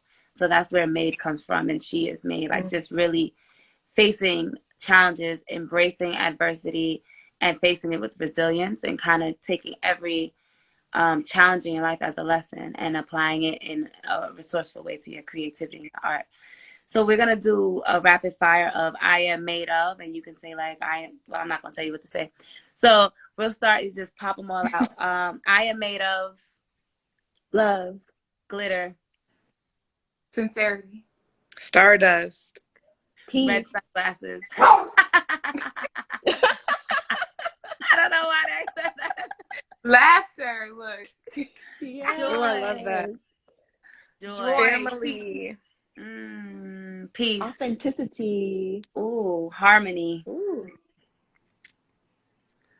Abundance. Ooh. Dang, I need all these words. Oh. Oh. I'm gonna say magic too. I'm made of magic. Oh, I love that. I'm made of magic. Yeah. Sugar, spice, and unicorns.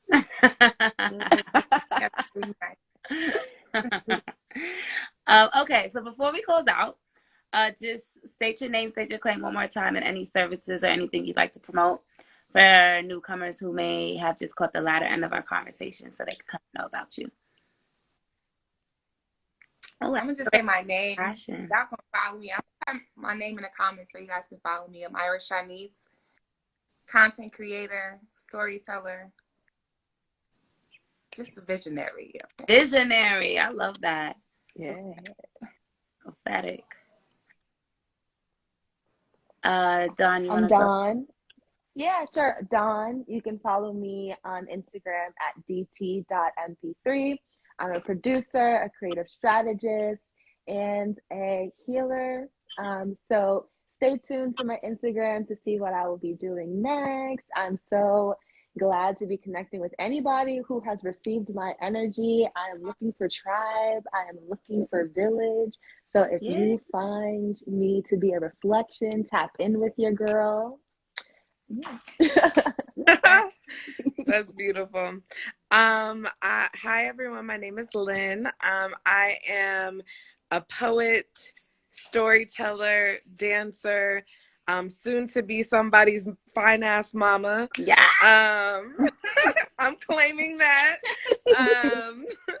And my services right now are just me being me and finding myself and finding my rest. So if that resonates with you, if you would also love to connect with me, I would love to connect with you. You can follow me at Poetry and Tings. Tings them. And yes.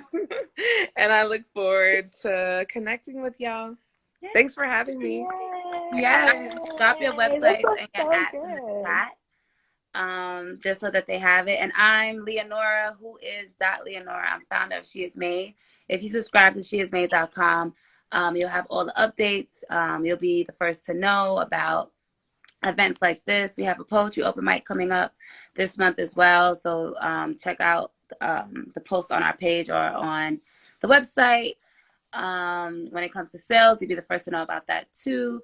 I do offer different workshop services, one-to-one accountability and mentorship services, goal setting and wellness services as well.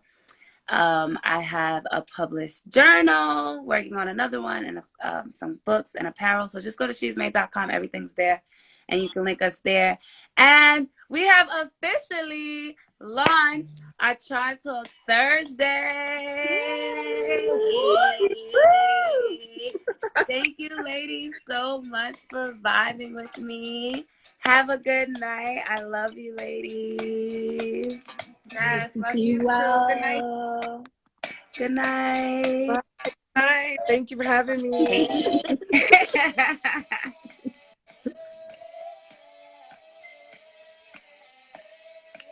Woo! We went over an hour and it was worth it. Thank you for rocking out with me, rocking out with my tribe, rocking out with these beautiful, magnetic, hot, real hot girl shit. Dope women. I hope you got something out of this. Okay? Follow us, subscribe. Love you guys. Good night. Have a safe and amazing weekend.